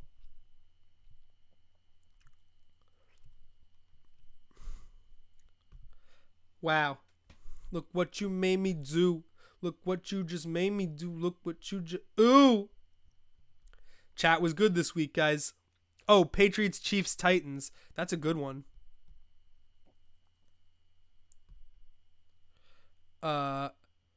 Patriots, Chiefs,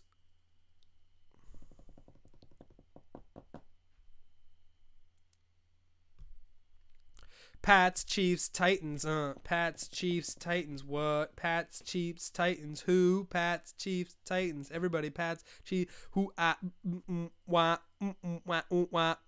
Hopefully, I'll get to the undefeated teams next week because I liked the title of the segment, even though the segment didn't really pan. We just ran out of time, man. We ran out of time to get goofy. Too much hard-hitting analysis. Not that that's ever a bad thing. I'm always out here for it. Steelers there looks good. Also have the Jags D at Cincy's D. Yeah, dude, stick with the Jags, 100%. You don't love Titans, understandable. Dude, it's not easy picking a 3-team parlay, but it's also not easy when you have the defense going against the Jets. You just take that defense. Don't overcomplicate it. I know the Browns are on the other side. The Browns have an unpredictable quarterback, and the Jags have Josh McCown. Adam Gase dismisses QB change. Who do they have? Who would you go to? Kaepernick. Colin Kaepernick. I'm just saying. I'm not saying. I'm just saying. Man, it's my fault trying to get this stuff in like last second, but I'm probably going to lose all my fantasy stuffs. If Thielen has more points than CJ. Oh, let me save that one too. We'll talk, dude. Hit me on Twitter. Go bug me on Twitter at the Rick Rosen. It's what we do. We're finishing up on the check down. The final 60 seconds. Let's get this flippin' music rolling. It's been a pleasure, as always. Today was a very interesting day. We had another London game. I'm getting real sick of this football during the show stuff. I think that's affecting the views. My iPhone's preventing the show from going here. Play the music! We're trying to do too much heading into this final minute. Here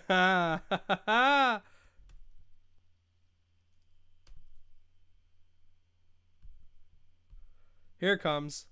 Guys, it's 1 p.m. Do you know where your children are? I'll think about the Thursday show if you keep me in your thoughts. We are out here. Why did the music stop? There it is. Have a good one. It's Thursday. Maybe I'll see you Thursday for Thursday Night Football. This has been week 4. It's the Checkdown. It's your boy Rick Rosen. Ow! 4 weeks in the books. I love you guys. Peace the fuck out. Have a great week. Enjoy. Get those wins. This is the show that gets it right almost all the time. Emoji board. Heavy.com presents. Peace out, boy.